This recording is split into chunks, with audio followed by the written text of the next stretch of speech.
What's up, guys, and welcome back to the Tim's Sports Talk. And today we have another play-by-play, and it is our Washington Commanders hosting the Chicago Bears, who are 0-4 in shambles. They've had the FBI raided their facility. They've had people resign. They have quarterbacks blaming others and then taking it back. They are in shambles.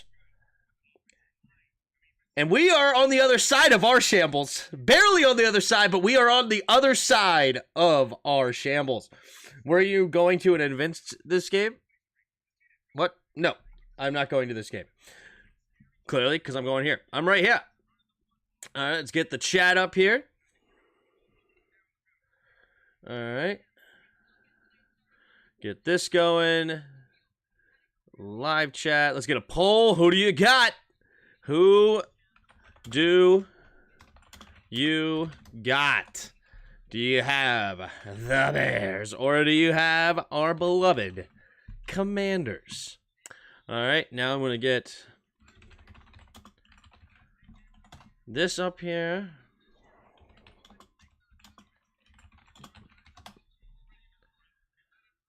All right. Got this up here. Get this. Properties. Paste. Got him. So, who do you... Wait, no. I copied the pink link, didn't I? Guess not. Oh my gosh, we're already starting to lag a little bit. Why?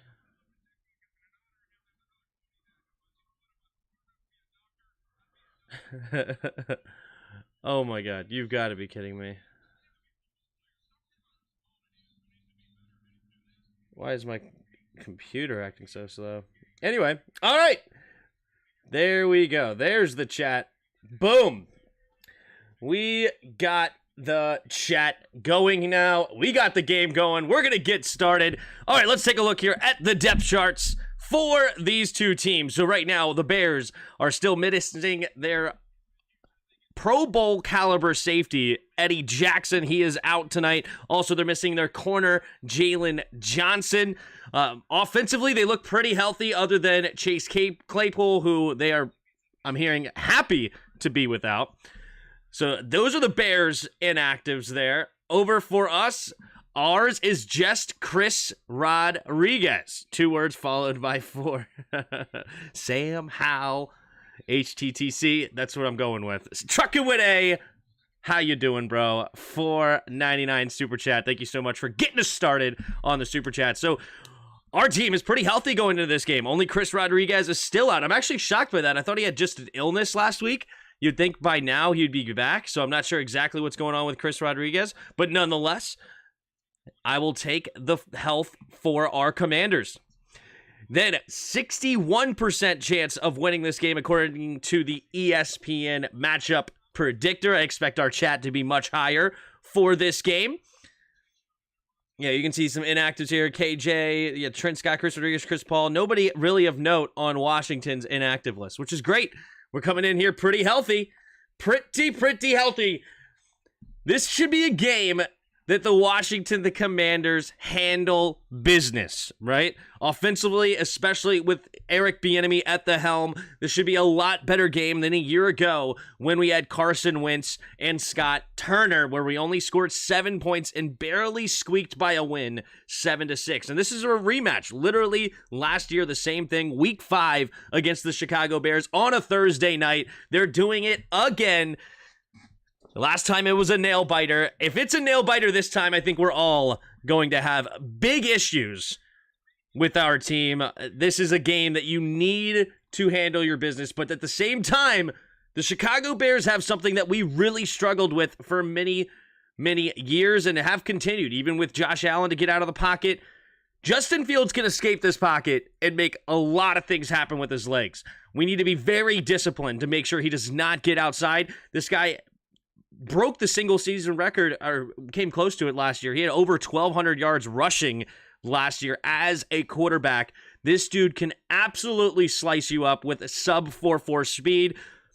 He can also beat you with his arm if he's on, but that's the question. Which Justin Fields is going to show up? He had a really good week last week against the Broncos, ended up failing in the end, but overall, he looked really, really strong early in that game, and he had his first 300-yard game passing. Justin Fields can be an issue for sure. I know a lot of people think that he is a bit just a running back, not a pure quarterback. He's got some growing pains, okay? Just like our guy. He is going into year 3, though, so you think a lot of it would be already past at this point. It has not worked that way. They've also tried to help him out on the offensive line. They drafted Tevin Jenkins in 2021. They also drafted a 5th round in the left tackle of Laramie Borum. And this year, they drafted a 1st-round pick, Darnell Wright, out of Tennessee, who I really liked. I don't know how he's doing so far in the NFL, but in the college level, I thought he was tremendous. He did a great job against the number 2 overall pick, Will Anderson. And yeah, he can be a great pass blocker and then also get after it in the run. Chicago definitely has some weapons that we need to be aware of. DJ Moore is a legit threat. Former 1st-round pick for Carolina. Ron Rivera knows him well. He was there when he got drafted there. Also, they have a really good tight end, Cole Kmet, where we struggle in the linebacker room. Hopefully, we do not let his tight end get loose. Khalil Herbert also is a very good running back, and they also have Roshan Johnson, their rookie 4th-round pick, that can also get after it in the run game. But we have a really stout defensive line. We can stop the run. We need to make sure we do that. But it's going to be a lot on the linebackers because there's going to be a lot of different directions they're going to try to hit us with in the run game. Jamin Davis, Cody Barton really need to stay put and make sure they fill their gaps. Defensively, this team is not very good. They are a 3-18 record since they decided it was too much money to pay Khalil Mack, and they have an 0-13 record since it was too much to pay Roquan Smith, and they traded him to the Ravens. So defensively, they kind of dismantled themselves a little bit, and it's shown so far. They've really struggled. The Packers ate them up in week 1. Last week, the Denver Broncos made a comeback on them, and losing Eddie Jackson right now to injury, they should be very susceptible to really get scored on. If we don't score at least 27 points, I would say, I would be pretty disappointed. I would love to see 30+ from our offense. I liked the film review last week. Sam Howell right now is still being late on passes. The game is still going a little bit too quick for him. He's got time, though. He's only going into his 6th start of his career, but that is something I noticed on film. He's getting the ball out a little bit late. Early, he was good, getting the ball out quickly to Terry McLaurin, if you remember. He just threw it back shoulder. Getting it to number 17 should be a priority every single game. It does not change tonight.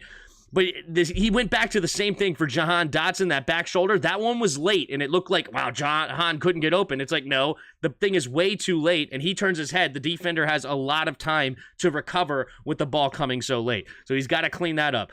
Offensive line should have one of their easiest days to date.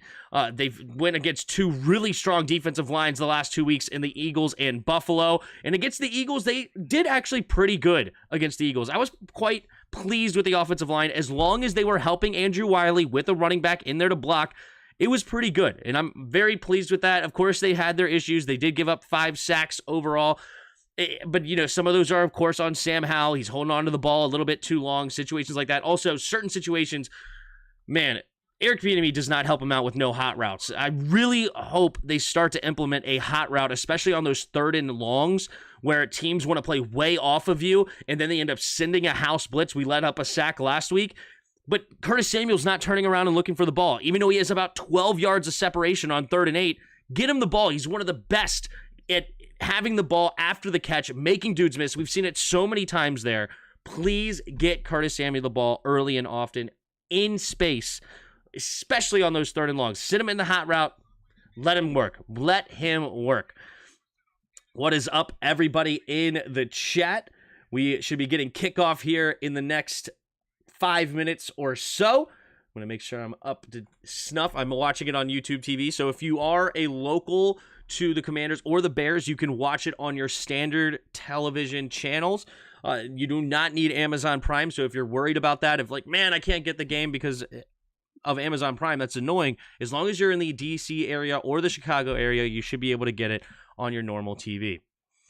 Yes, everybody hit the like button quickly. As soon as you get in, you guys are regulars, you guys know what's up. Hit that like button as soon as possible. It really helps the channel get noticed from now on. And also, shout out to my wife making the new thumbnail. So this is going to be the new thumbnail for the play-by-play from now on. Sometimes it might be the logos of the team. Sometimes it might be players, different things like that. I want your feedback on that situation as well. Do you guys like the players in the thumbnail, or would you rather have the logos in there? I kind of liked both. I liked really how she did both of them, and so this game we decided to go with the players. But yeah, both of them are really cool, I think.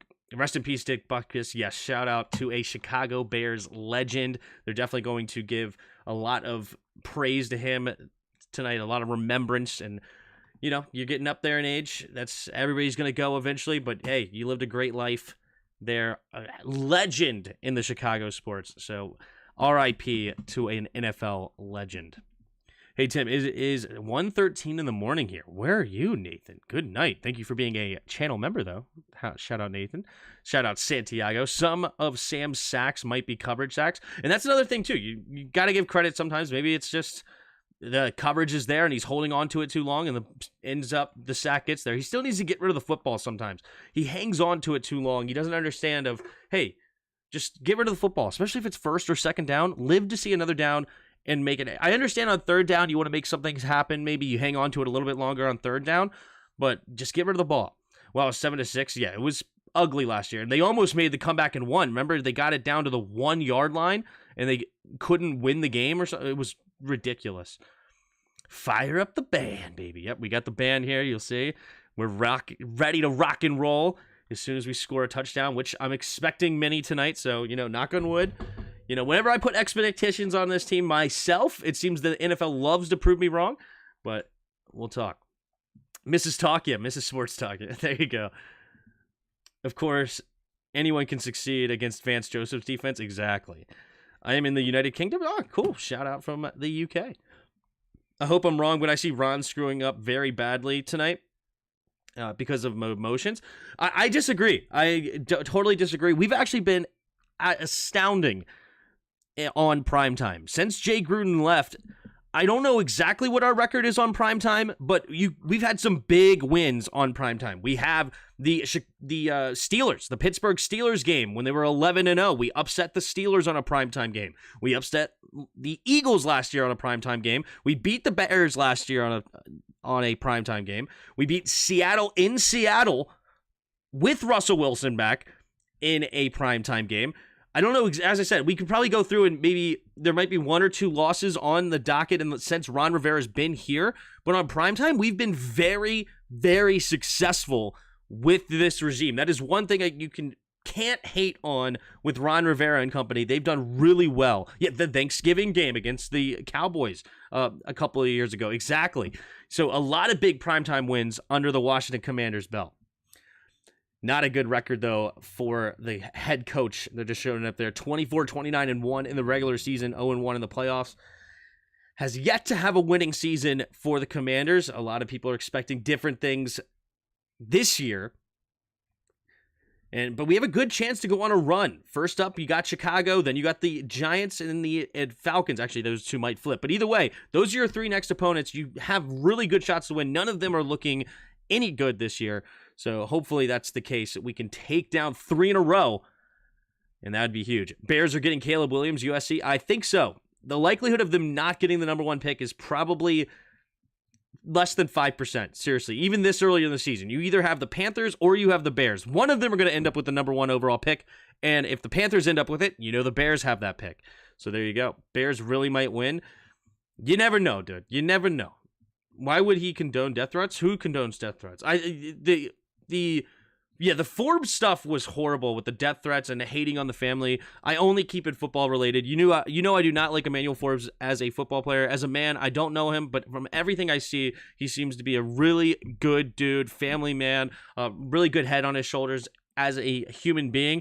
And to have death threats because you have a bad game is it's just ridiculous. You don't even have to say it. Like, why do I even have to say that? Everybody knows it's ridiculous, yet for some reason, every time we see these controversial things end up, whoever the big controversy is, ends up with death threats for some reason. It's just stupid. And he ended up deactivating his Twitter and or Instagram or whatever it was. Just stupid that people have to be that way. I will only attack Emmanuel Forbes, the football player, not the man. Here goes Joey Slye to kick it off, and we are off on Thursday Night Football, and we're starting with a touchback. So the Justin Fields and the Bears will start on their own 25-yard line, and the defense of Washington will be the first up. What was that? Do you think Ron Rivera is the better head coach for the cheerleaders or the Commanders? That's funny.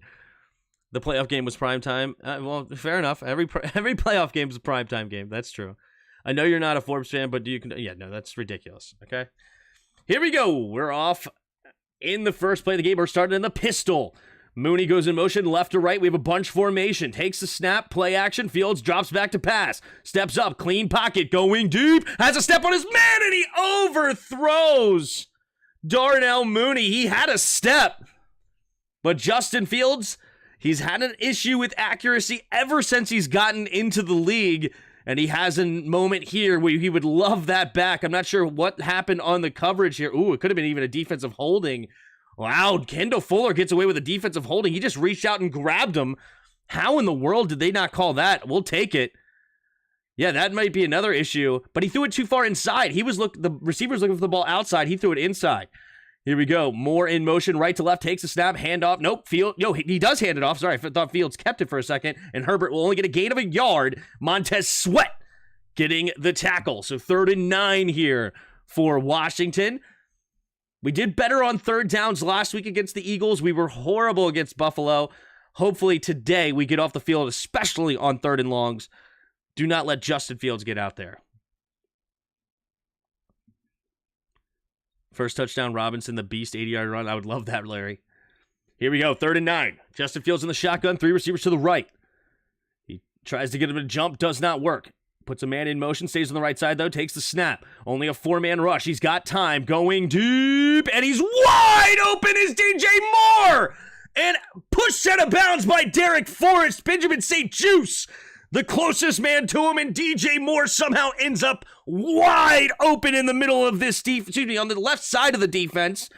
How in the world does he get left that wide open? The pocket was clean, too. That was a good blocking. Oh, Benjamin St. Juice. That's a tough route there by DJ Moore. St. Juice had in phase, but there was a little step here at the front, at the top of the route. And DJ Moore does a great job getting separation. Derek Forrest does a terrible job helping his man over the top. But Benjamin St. Juice gets beat on that play. 1st and 10, 2 seconds on the play clock. I formation. They're not going to get this off. Wow, they're going to have to call timeout here at the 16-yard line. 1st and 10 for the Bears after the big 51-yard play up to the Washington 16-yard line. Forbes fault for real? Yeah, 100%. It was all on Forbes. St. Juice isn't good. I disagree. St. Juice is good, but, you do get beat at some points, and that it is DJ Moore. He's got to clean it up. Obviously, if he gets beat too bad like that, then you're going to start getting a lot of criticism, but he's done really good against other receivers in the past. He's done really well against guys like Justin Jefferson, A.J. Brown. So Benjamin St. Juice definitely has some skills, but on that one, he definitely got beat bad by a first-round pick in DJ Moore. Here we go. I formation. 1 tight end on the left. Mooney now goes in motion to the left. Takes the snap. Handoff up the middle here is Herbert. And, ooh, what in the world? He just runs right in the back of his guy, and he's going to get nothing. Gang tackle here by Washington. And he literally gets a gain of 0. 2nd and 10 coming up for the Bears. But that looked horrible. Why didn't he bounce it outside or do something? He just ended up putting his head down and going right into the back of his own man. Awesome.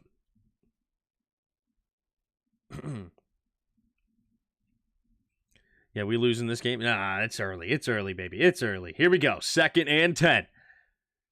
In the pistol formation with a fullback to his right. Takes a snap. Play action. Looking. Has time. Pressure now coming in. Montez Sweat will get the first sack of the game. And it's a loss of 4 on the play at the 20-yard line. 3rd and 14 coming up for the Bears. Montez Sweat one-on-one with the rookie Darnell Wright, and he ends up getting by him eventually. Yeah, he got a little bit, that nice veteran move there by Montez Sweat. Uh-oh, what's going on here? He gets him a little bit, pushing a little bit, leaning, and then he just goes right around him with the speed. Here we go. Chicago Bears in the shotgun. Empty backfield set, 3 receivers to the left. Looks like zone defense coming from Washington. Takes the snap, steps up, only a 4-man rush, has time going to the left side. Another wide open pass! DJ Moore in the end zone, and it's a touchdown, Chicago! And yet again on 3rd and long, we leave DJ Moore, of all people, wide open down the field. That is disgusting. Are you kidding me?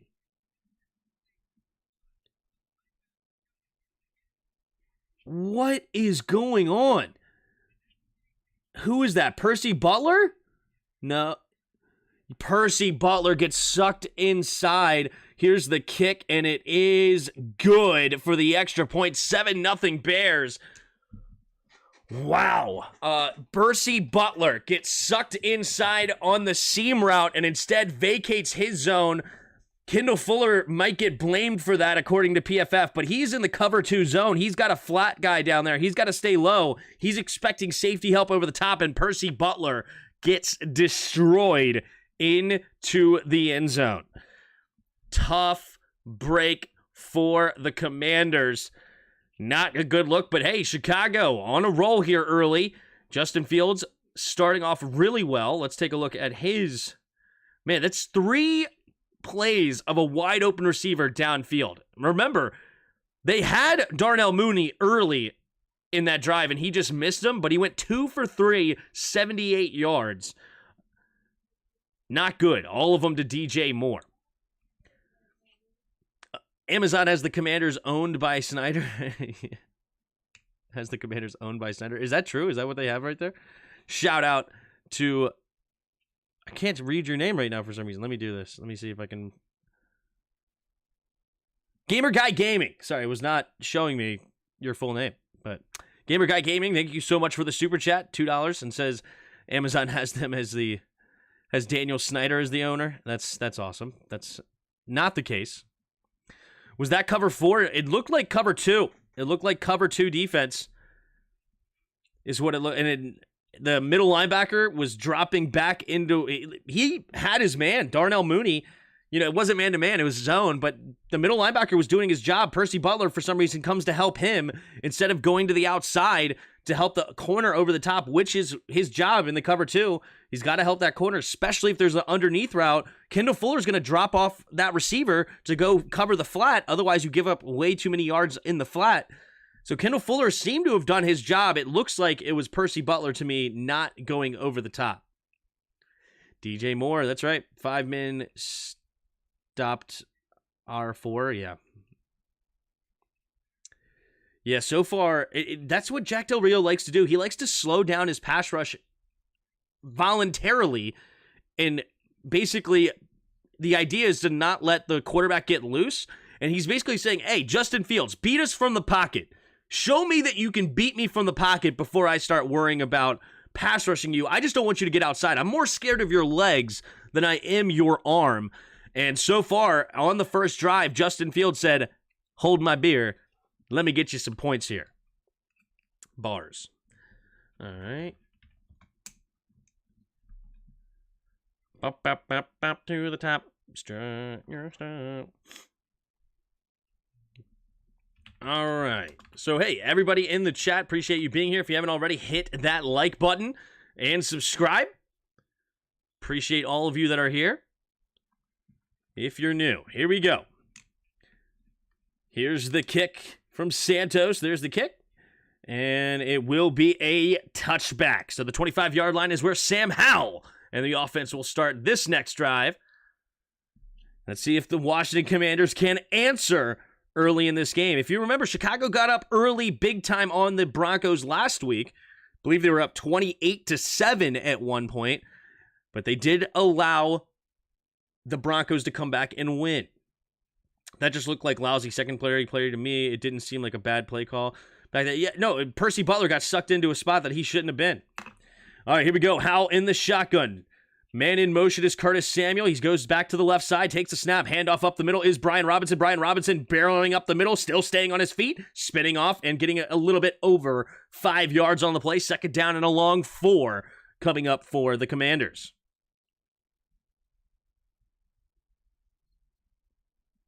At least Forbes wasn't the one who got torched this time. I don't think Forbes has been in the game. I think it's hard to get torched when you're not in the game. But hey, you know what? I shouldn't have said that. I apologize. Reading comments and then immediately responding. I'm just going to let it go. All right, here we go. In the shotgun, takes a snap, drops back, quick throw underneath. It'll be caught by Logan Thomas, and Logan Thomas will reach across the first down marker, and it should be, no, they're going to give him a yard short. They do not give him credit for reaching for the first down marker. Tough marker there. Maybe I just didn't have a good angle on it. It looked like he reached across the first down, and maybe he was already out of bounds at that point. But 7-0 right now. It's going to be 3rd and inches for Washington. Good thing I knew to start DJ Moore in fantasy. So far, I mean, even if he doesn't have another catch, he's already done a great job for you. Here we go. Whoa, look at this interesting formation, though. X formation, takes a step, handoff up the middle, and we get stuffed. 3rd and short, we lose 2 yards. And it's Billings comes up and absolutely eats Robinson before he even has a chance to even think about finding a hole. And let's take a look at who misses the block here. And Nick Gates, Sam Cosme allow him to get in between. Cosme is helping Wiley rather than Nick. I think he should have down blocked there. We'll have to look at that on the film review. I think that Cosme should have down blocked rather than helped Wiley on that one. Wiley had an easier block than Nick Gates did. You got to help Nick Gates there. I think that's on Cosme. Here we go. Trust Way. Ready to punt it away. Takes the snap. There's the kick. And a high flying kick. And it's all the way back to the 15-yard line. And he's going to make a man miss. Still slipping a tackle and diving ahead. Up to about the 26-yard line was Taylor. So the 26-yard line is where Justin Fields will come onto the field for the second time tonight, converting on 2 3rd and longs to end up with a touchdown on their opening drive. EB, dumb play. You ran on 4th last game, and you think it's gonna? You didn't see the tape on that. So I'm all right with running. It looked like Cosme was supposed to down block there. To be honest with you, I think that was on Cosme. I hate blackout games. It's like we just for our own funeral. Yeah. Well, I always wear a black jersey, so I shouldn't have bet on us. I knew it. Yeah. I almost bet on the Bears just to buy a win. Not that I thought the Bears were actually going to win, but the NFL loves to prove me wrong. So if I put money on the other team, sometimes I can buy a win for the Commanders, you know? That's usually how it goes for me. Tim, what happens if the Giants get Caleb Williams? I think wherever Caleb Williams is going to go is going to be dangerous. As long as he can stay healthy and his ego does not get in the way. I've heard him and his dad will have a little bit of ego issues. I mean, when you're that good, maybe your ego's okay. You know, like Joe Burrow has an ego. But at the same time, he also has a humble about him. I don't know. Patrick Mahomes is very humble. Josh Allen, pretty humble as well. You can't let your ego get in the way.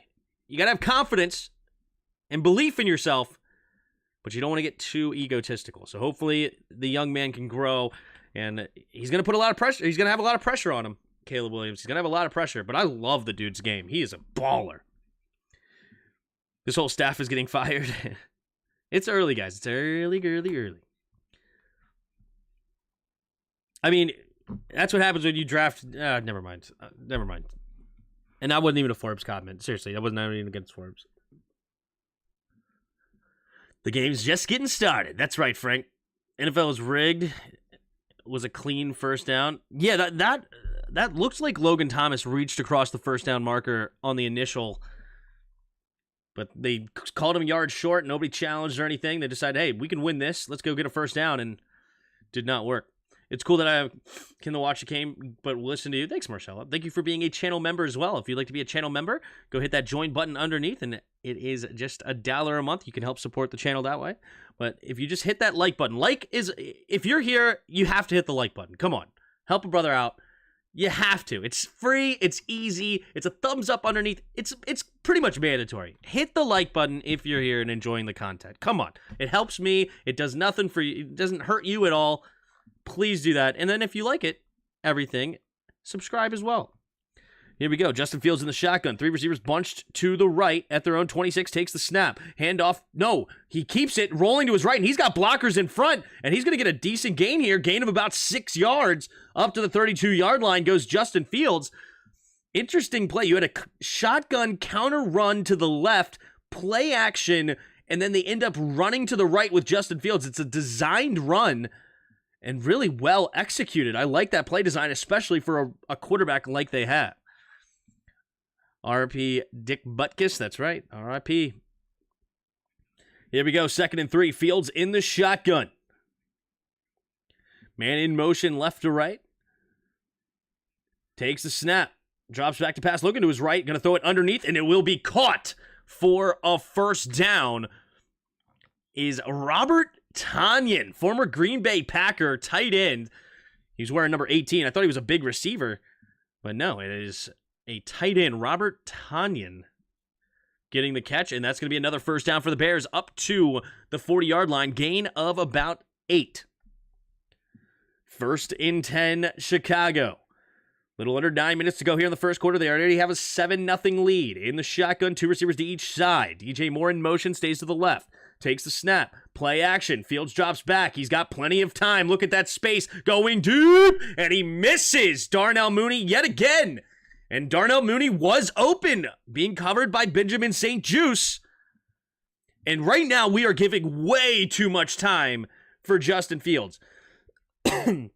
Way too much time. I understand that Jack Del Rio is going to go with the mentality, hey, he struggles to throw the ball. Let's make him beat us from the pocket. But this is how you build a young man's confidence. You get him that much protection. I mean, we're talking 5 yards of protection all the way around. He will eventually figure it out by the end of the game. 2nd and 10, takes a snap, going to set up a wide receiver screen to Moore. Moore following his blocks, running away from Sweat, but not until after he gets a gain of 9. Montez Sweat with the hustle play, coming up and making the tackle from behind. 3rd and 1 coming up for the Bears.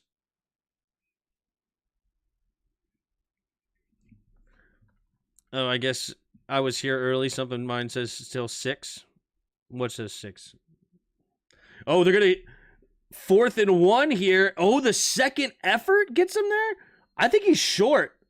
Where's he at? They're going to say first down. Man, I did not see where he was in the pile. Let's take a look here. Does he get it? This is a better angle. He's got to get to about the 50. Yeah, he's in the middle there. It's close. It's close. Interesting. Why are we so bad? I don't think you can challenge that. You don't know. You don't even see where the ball is. Unfortunately, you can't challenge that one. 1st and 10.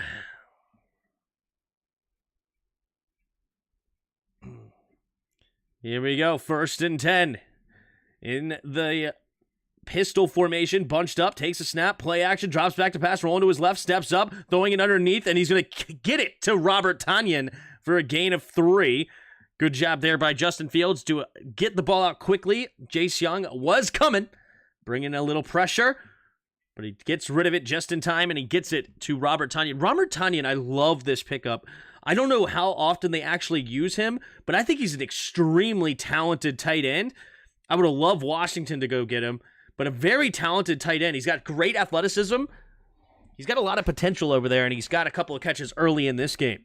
Here we go. In the shotgun, man in motion, left to right, takes a snap. Handoff up the middle is Herbert, and he's got a wide open lane into the secondary. Makes Forbes miss. Still going in. Barton makes the tackle, saving a touchdown. 34-yard run, and they're inside the red zone now. Oh, man, Emmanuel Forbes got absolutely crossed on this play. They find a great blocking, and Forbes. Yikes. Forbes not looking good on that play. Here we go. 1st and 10 at the 13-yard line. Takes a snap. Flush to his left immediately. Looking. Pressure coming. Got to get rid of it. And does out of bounds. 2nd and 10 for the Bears inside the red zone. Was Tanyan at Green Bay last year? Yes, he had some injury concerns, so they didn't keep him. So that is another problem with Tanyan. He does have a bit of an injury history, but if he can stay healthy, he's got a ton of talent. Great athleticism. I don't know how well of a blocker he was. I couldn't remember now off the top of my head, but I do know that his measurables remind me of like a George Kittle. Size, speed, athleticism, all those things. 2nd and 10. Under center, bunch formation, single back, takes the snap, play action, Fields, gonna set up a tight end screen inside, Kmet takes a big, punch out, the ball's on the ground, and Kmet gets the ball back. Oh, what a punch. I think that was Deron Payne punching the ball out, but it looked like Cole Kmet had a hold on it underneath, and it will be 3rd down. Deron Payne bringing that big mitt and punching it out. But nobody could locate the football, and Cole Kmet ends up sitting on it and then gets his hand underneath it right there. There's the clear recovery. Yep, he is able to secure it. That's so unfortunate for Washington. There's 4 defenders there, and yet it ends up under his butt. 3rd and 9. Another 3rd and long. Can defense get off the field? 3 receivers to the left. Fields in the shotgun. Scans the field. Empty backfield. Takes a snap, 4-man rush, pressure coming, get rid of it over the left side. It will be caught, and he will be short of the 1st down marker, but it will be a gain of about 9, maybe 8.5, and it's 4th down. What are they going to do? Eberflus making the decision. It looks like he's going to send out the field goal unit to extend their lead to 10 with a little chip shot field goal. Good hold there by the defense to not allow a touchdown. But this defense has got to clean it up. They got to get after the quarterback there. They got to make it so that Justin Fields is uncomfortable throwing some interceptions, putting the ball in harm's way. Right now, he's way too comfortable. From the left hash, 22 yards, the snap, the hold, the kick is up, and the kick is good right down the middle. 10-0, Chicago Bears.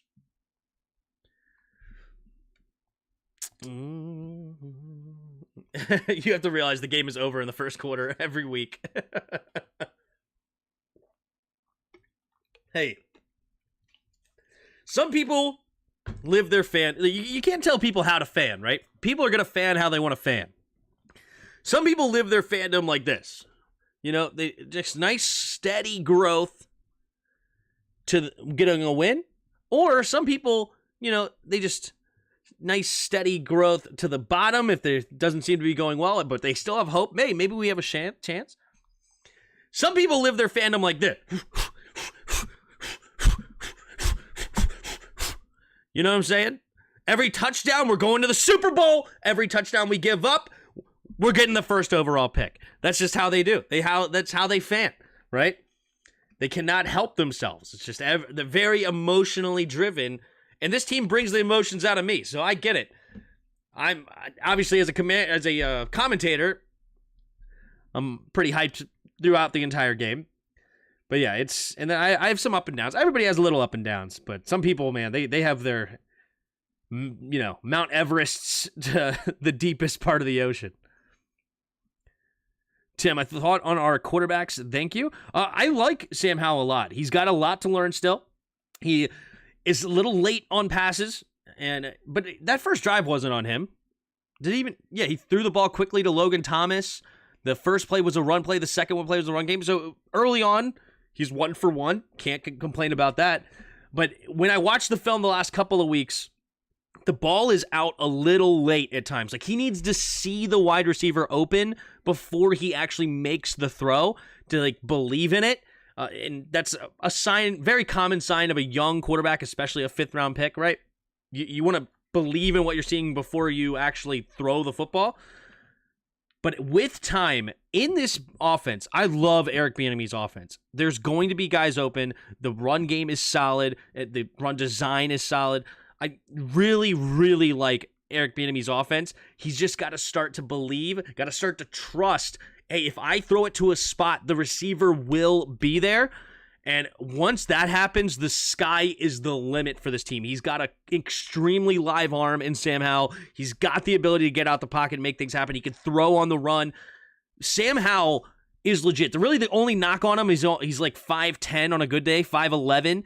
So that's the only real knock on him. But to me, he looks like he could be a guy like a Steve Young, honestly, is what I comped him to in a lot of ways. But he's got a lot to learn, right? Steve Young sat behind Joe Montana for all those years, and he learned behind the greatest. Obviously, Sam Howell is coming into only his second season, only his sixth start, not learning behind Joe Montana. Carson Wentz is not Joe Montana, so he's got a lot to learn. All right, here's the kickoff from the Bears, and it will be a touchback, and let's see Sam Howell go to work here on the second drive here with 4:18 to go in the first quarter. 10-0, Chicago on top. You believe in momentum, Tim? Like, you think the Jets can pull off the win over the Broncos? You think Zach will carry this momentum over from the last game? No. From game to game, I do not believe in momentum. Every game is its own unique entity. In the game, definitely believe in momentum. But week to week, everything's different. Here we go. How? Well, in the shotgun, Logan in motion, stays to the left side, 3 receivers to the left. Takes the snap, drops back to pass, steps up, has time. He's going to escape the pocket now, running to the left. He's going to keep it and slide and get a gain of about 3, maybe 4, depending on where they say he started the slide. It looks like they give him a gain of 3 at the 28-yard line. Need a touchdown for the love of the Lord. Thank you so much, Ty being a channel member. Thank you, Suzanne, as well. Ron is checked out. He knows he's gone. I don't think so. I do not think so. This is just what he does. He delegates. He's a delegator. That's how he's always been. 2nd and 7. Sam Howell in the shotgun. 3 receivers bunched to the right. Ooh, they get him to jump. Looks like Sam Cosmi. They do a little shift with a yell. The defense said, yo! And then the defensive line moved, and he got the left guard to move, and that's a 5-yard penalty. Move him back. Now it'll be 2nd and 12 after the penalty. Why is Pringle in there? Oh, they called it on Pringle that play. Is that what they did? I thought Cosmi moved as well, so there's probably 2 guys that could have moved. Here we go, 2nd and 12. Howell in the shotgun, 3 receivers bunched to the right.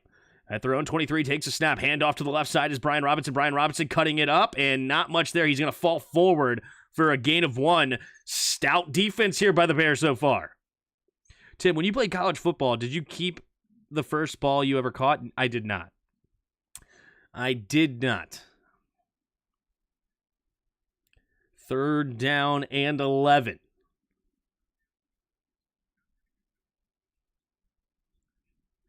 Fire Jack, yeah. 3rd and 11 here for Washington. Can we get a first down on 3rd and long? In the shotgun, puts Antonio Gibson back in motion into the backfield. 3 receivers to the right. Takes a snap. Blitz coming. He has time, though. He steps up into the pocket, and Sam Howell gets tripped up, and he's going to get a gain of nothing. Sam Howell trying to escape the pocket early. Not trusting the pocket here. This is a very big concern for Washington. He's been sacked 24 times. And are they giving him a credit for a sack here? That's going to be the 25th time this season Sam Howell has gotten sacked.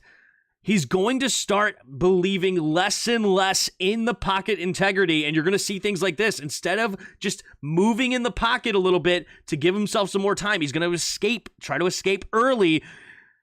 Not good. Here comes Tressway with the punt. And it's going to be all the way back to the 25, and he misses the first tackle. He's going to make a nice move on the second guy, and he's going to dive ahead for a gain up to the 31-yard line. Looks like a gain of about 6 on the return. And that is where Justin Fields and the Bears will start their 3rd drive on the game, already with a 10-0 lead with 1:52 to go.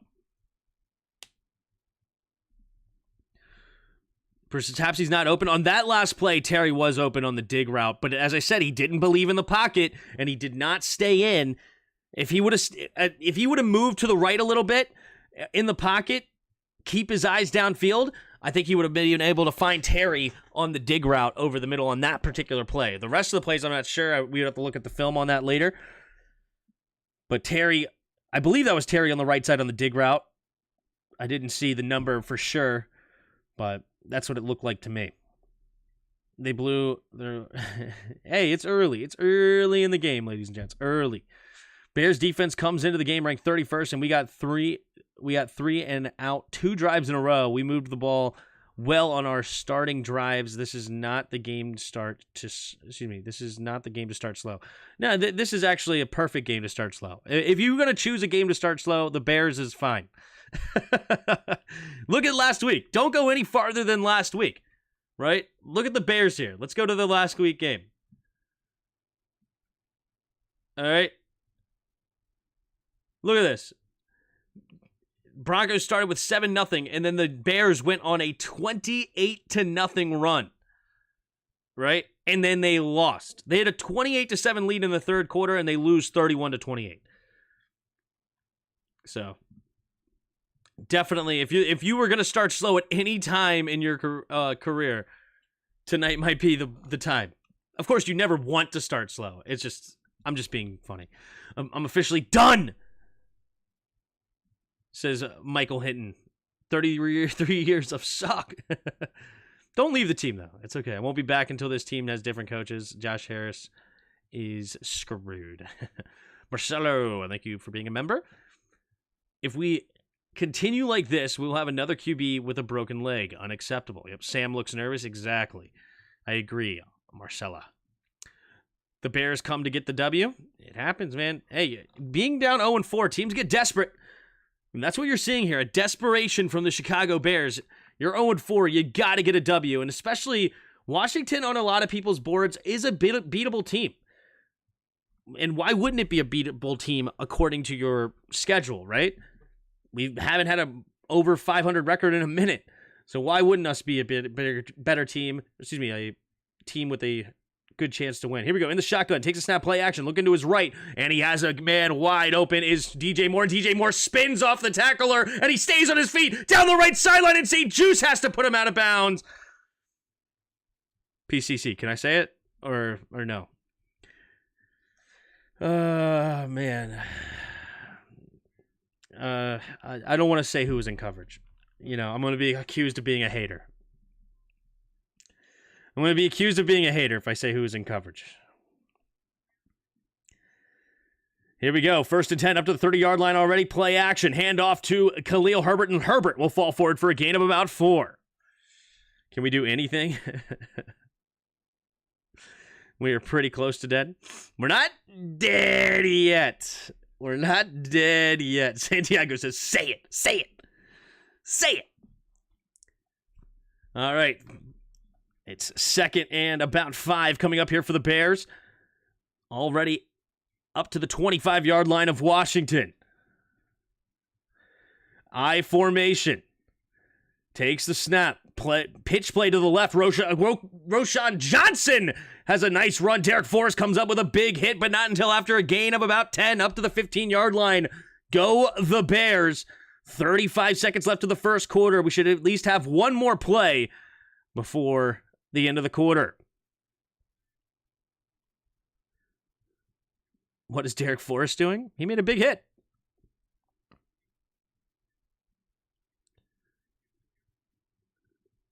Here we go. 1st and 10. In the shotgun. Man in motion is Tanyan. Takes the snap, drops back to pass. Blitz coming, pressure! And Chase Young, oh, he gets up into the football. Where's anybody? Oh, it's out of bounds. How did he get rid of that football? Is that not intentional grounding? I mean, if I've ever seen intentional grounding, it's that. No foul for intentional grounding. If I've ever seen intentional grounding, that's it. I mean, he literally just went like this and just threw it. He had no intention of throwing the ball to anybody. But they say, I guess a guy was close enough into the area. That's tough. You know what? I say I've never seen a more intentional grounding. What I meant to say is, by rule, I don't think it was intentional grounding. by rule, because I do think there was a guy in the area, so I don't want to sound biased or anything. I'm just saying the idea of that he was attempting to throw it to anybody is a joke, okay? He was not intending to throw it to anyone. He was definitely just throwing it away, making sure that he does not have the ball. But technically speaking, the ball, I think, did cross the line of scrimmage, and I think there was a receiver kind of in the area. So it wasn't the worst no call I've ever seen, but I think it should have been called intentional grounding, if we're being honest. You all keep blaming Ron. This is Del Rio. I've been saying Del Rio for a minute. What is going on with my TV? Hold on. The HDMI is loose or something?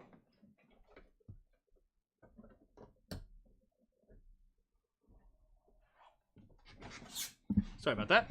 Anyway, no, I totally blame this on Ron Rivera. Totally blame. Why? He hired Jack Del Rio, and he refuses to change anything about it. He's a defensive-minded head coach. He could have his hand in this, right? And I can agree. Jack Del Rio freaking frustrates the crap out of me. But at this, I mean, never mind. I'm not going to say that. But the thing is Ron Rivera is so slow to pull the trigger when he should. He is so slow. We've seen it over and over and over again. He is so slow to pull the trigger consistently. And that's my biggest issue with Ron. Ron is a human being, great dude. Ron is a motivator, great motivator. Ron as a head coach, in one way is great. He's a delegator, right? He delegates you to do his job, or do your job rather, and he's going to trust in you. He's going to believe in you. But he is so slow to react, so slow. And when something is bad, he does not change it. And that is a problem.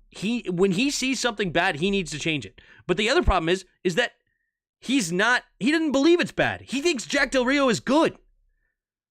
That's the other thing. He thinks that his techniques, as he always says, techniques are correct. His play calls are correct. His defensive idea and schemes are correct. They believe in this. Ron does. It is what it is. We got to get some turnovers, man. I thought fans said Forbes would never play man, Tim. Dude. Look. I don't like Forbes. If you're new here, you don't know that, but I'll tell you. I don't like Forbes. Never did like Forbes. Hated Forbes' pick from the day. Everything I looked into it, I hated it more. In the shotgun. 3 receivers to the right, takes the snap. Pitch play to the right is Herbert. Herbert cutting it up the middle, and Chase Young making the tackle from behind, but it will be a gain of 4. Sorry, it was Roshan Johnson in the game with the ball. So, just to let you know, if you're new, that's how I feel, okay? If you're regular, obviously you know that. I'm not shy about it. I have a short screaming about it. So, everybody knows it, and that's why I'm trying to just, be a little bit more positive, okay? Here we go, 3rd and 6. Can the defense get off the field here on 3rd down and hold them to another field goal? Here we go.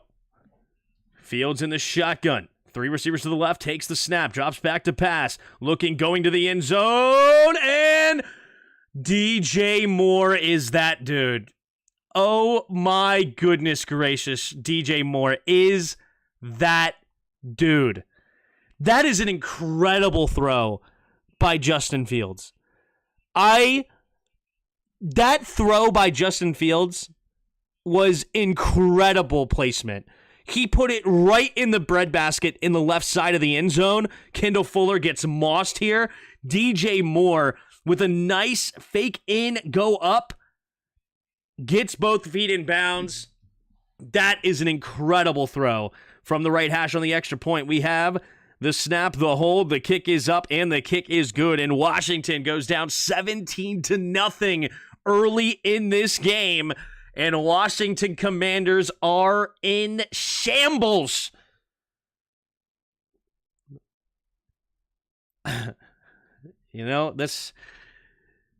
When you're having issues, come to Washington. We seem to be a cure for a lot of teams.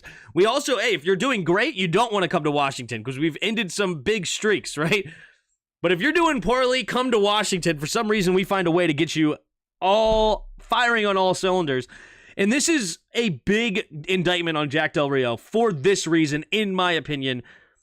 We are letting Justin Fields get comfortable in the pocket. We are not attacking him at all. We're not blitzing him at all. He is having all day in the pocket, and that allowed him to be his confidence to be built, and he believes now. He's believing in himself, and he is now getting better and better as the game goes on with more accurate passes. We got to start getting pressure on on Justin Fields with Chase Young, with Montez Sweat, with the Gru. You got to get after him, man. You got to get after him. Quit with this idea of like, we're just going to play soft. We're just going to let him do blah, blah, blah, blah, blah. No. Get after the quarterback. All right, here we go. Offensively, we need to get something going as well. So far, we've had 2 3-and-outs early in this game. Plenty of time left. Washington also will get the ball coming out of the halftime. So if we get a touchdown here, get a stop, get another score, we're right back in this game. Plenty of time left. But you want to start doing something at some point in this game. Here we go. Single back formation here. 3 receivers bunched to the left. Alert, alert, alert, alert, says Sam Howell. 4 down linemen for the Bears. Takes the snap. Pitch play to the left is Brian Robinson. Brian Robinson will only get a gain of a yard. Good defense there by the Bears. Maybe they give him a gain of about 2. They do give him 2 on the play. 2nd down and 8 coming here for the Commanders. Why is Pringle out there? Yeah, why is Pringle in the game? Why in the world is Byron Pringle in the game? Wait, who's not in the game? Who's in the game instead? Or like, who is he in the game instead of? Here's in the shotgun. There's Jahan Dotson in motion. 2 receivers to each side. Takes a snap, drops back to pass. Quick throw over the right side, and he has his man, Curtis Samuel. And Curtis Samuel will fight for a few extra yards, get his gain of about 6. And no, they're only going to give him 5. So 3rd and 3 coming up here for Washington.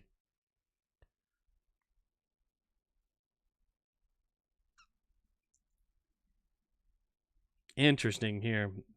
The Bears really pretended to be a bad team just so they could wait for Thursday Night Football to embarrass the Commanders. Curtis Samuel was on the field that time. We'll have to go back and see who is off the field for Byron Pringle. I have no clue why. Here we go. In the shotgun, Sam Howell. Puts Logan in motion right to left. Takes the snap. He's going to flood to the left immediately. Looking, throwing underneath. And Logan makes the catch at his ankles. And he does fall backwards for a 1st down. Whew. Not the best throw there. Not the best throw there by Sam Howell. Almost threw it in the dirt. But great catch by Logan Thomas, saving his young quarterback. And he gets the 1st down. So there's the first down of the game here for Washington up to the 36-yard line here. Let's see what Washington has next.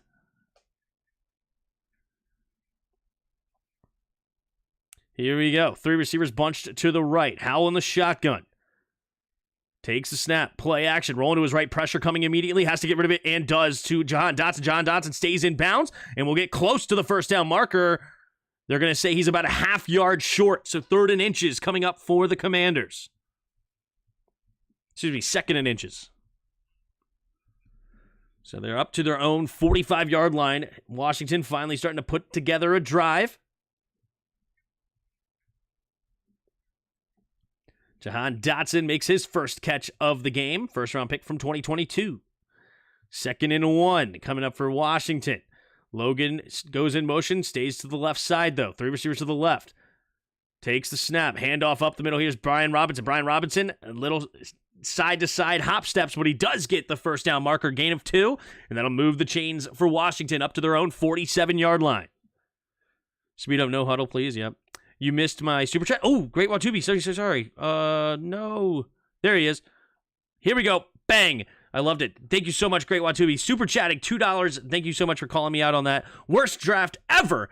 No impact players. It literally is a horrible draft. It's an all-timer. It's bad. I told you guys that, but it's tough. Here we go. And man in motion is Samuel. 2 receivers to each side. Takes the snap. Looking. Quick throw over to the left side, and it'll be caught by Terry McLaurin. And McLaurin will get a gain of about 3.5 or so up to midfield. So 2nd and 7 coming up here up to the 50-yard line for Washington. Terry McLaurin gets his first catch of the game.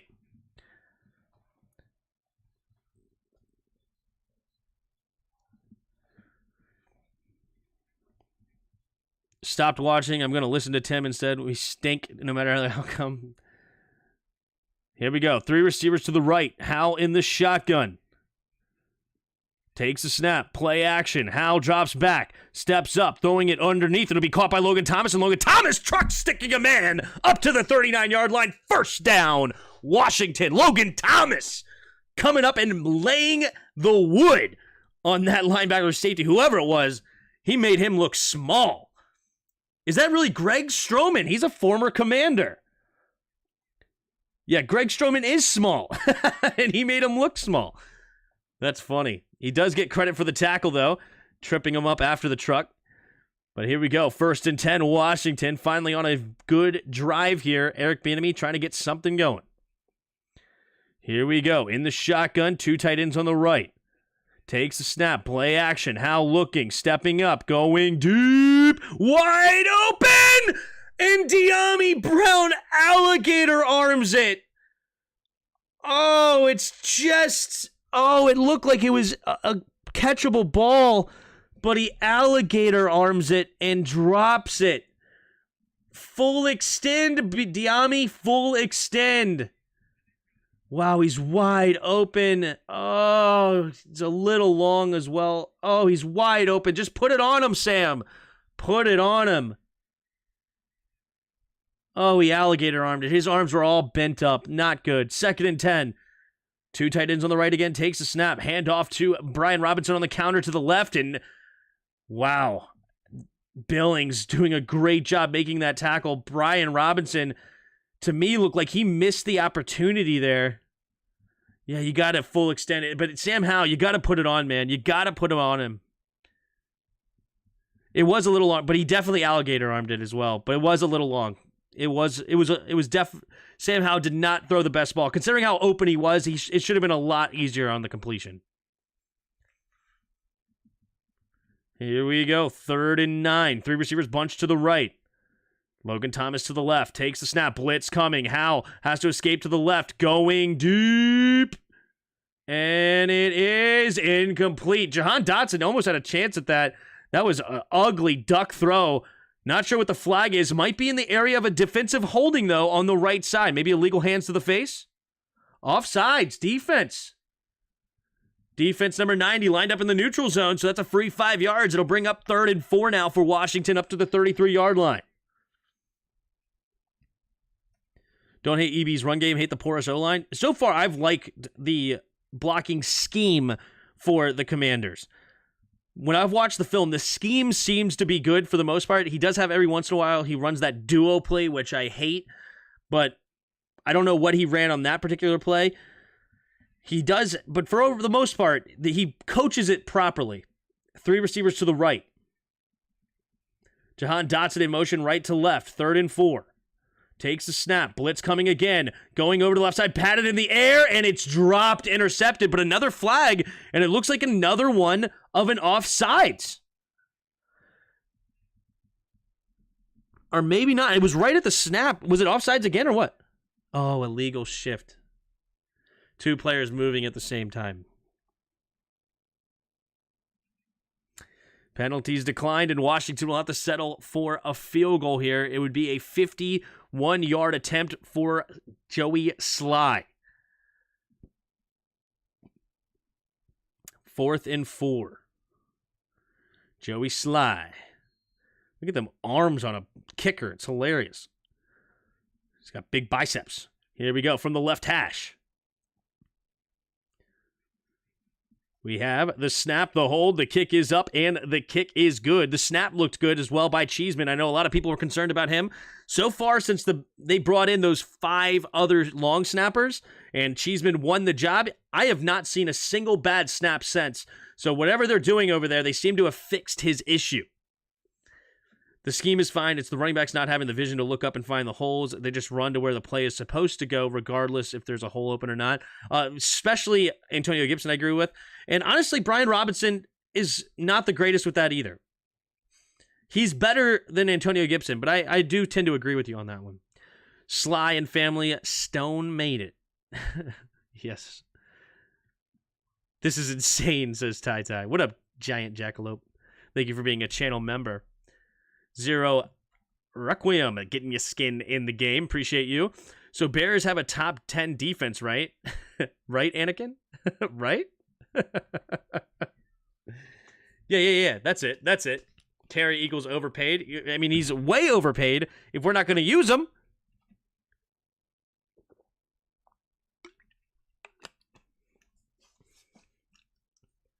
No one puts up 1,700 points and gets away with it, says Pig. Terry equals no targets, yep. These dudes ain't coming to play losing the Bears. The Bears. I mean, the same thing happened in the Broncos game, remember? We were down big in that game, and we found a way to come back and win. Still a lot of game left. We got to turn over our boy. Man, I just realized how close that was to be a drive-ender with that interception. I kind of slid that by because I thought it was going to be a flag on the Bears, but no, that was almost a drive-ender with that interception. That's nuts. Batted up in the air. Terry is not overpaid. He's being utilized right. He's not being utilized right. I guess you mean he's not being utilized wrong. Yeah. Or utilized wrong. Got it, Tyler. Makes sense. What up, Suit? Feels like the Bears are playing for Butkus. Yep.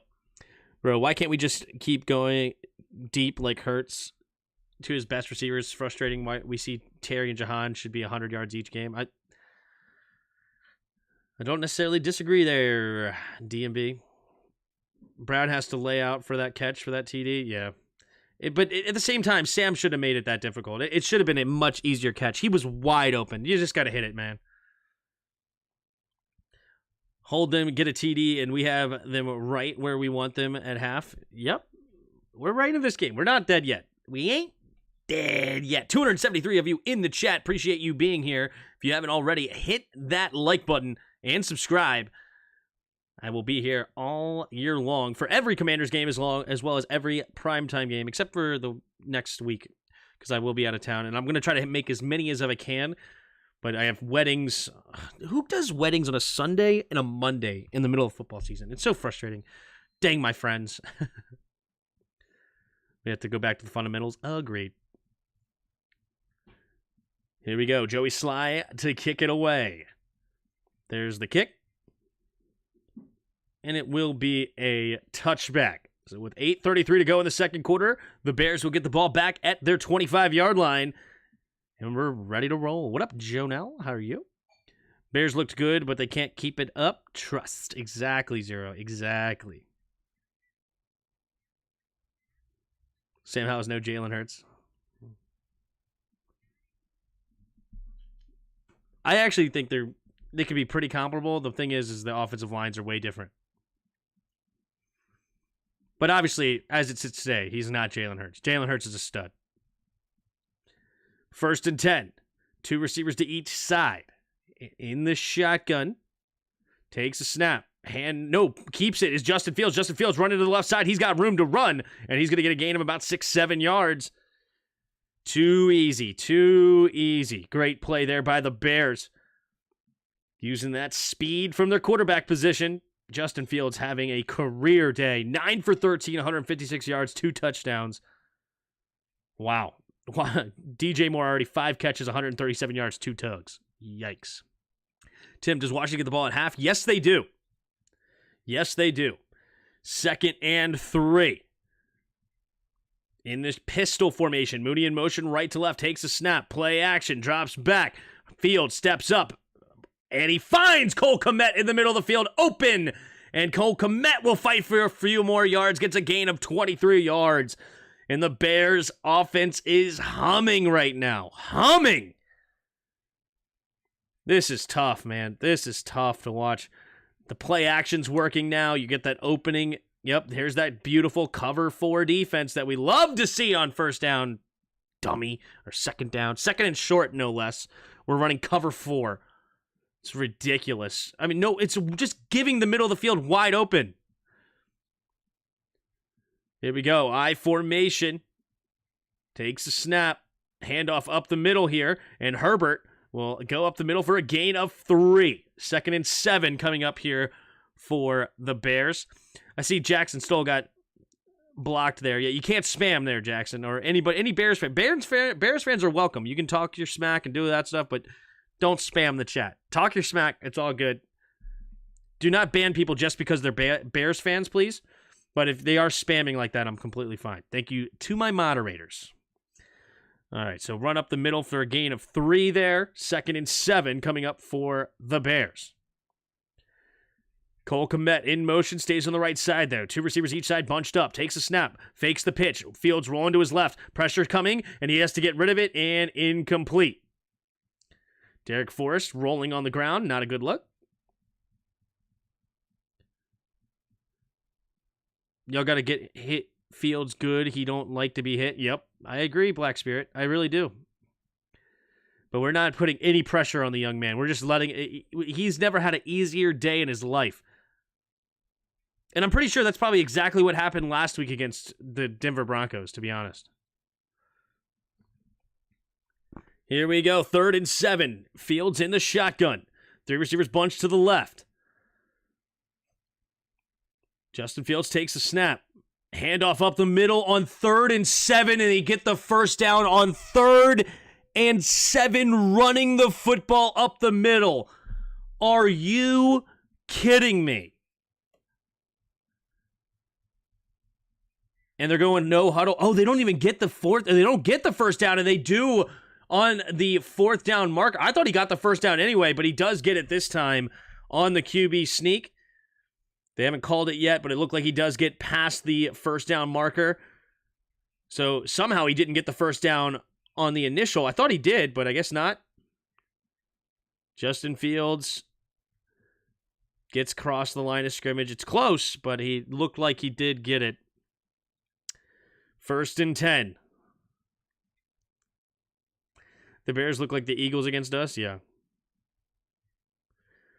5 seconds on the play clock. Got to hurry up. Justin Fields in the shotgun. Puts a man in motion. 2 seconds on the play clock. Takes a snap. Drops back. Looking to his left. Pressure coming. And he's going to get rid of it into the flat and incomplete. Looking for Equanimeous St. Brown. The Giants are equally as bad. Yep, man, everything working for them right now. You ain't lying, bro. Chicago on track for 500 yards at least, right? They're probably on track for more than that. What are they up to already? Total yards of offense. You got 175 plus 79. Yeah, they're way over track for that. Here we go. 2nd and 10 coming up for the Bears. 3 receivers to the right. Justin Fields in the shotgun. DJ Moore in motion right to left. Takes the snap, high snap, and they're going to hand it off up the middle here for Herbert. Herbert finding creases and dives ahead for a gain of 9. 3rd and 1 coming up here for Washington. This defense is garbage, yep. Shout out Jarris. He's been calling this defense garbage for a minute. Tim, are your speakers broken because I haven't heard you fire up the band? Exactly. This is tough. The Bears are running the ball well against us. That's true. That's true. Y'all soft, yep. We don't have good linebackers. That's a big problem against the run. 3rd and 1. They're going to go for another tush push. Trying to get him to jump off sides. Doesn't work. Takes a snap, and he does get the first down. The tush push working yet again, 92%. And he gets the first down up to the Washington 24-yard line. First down.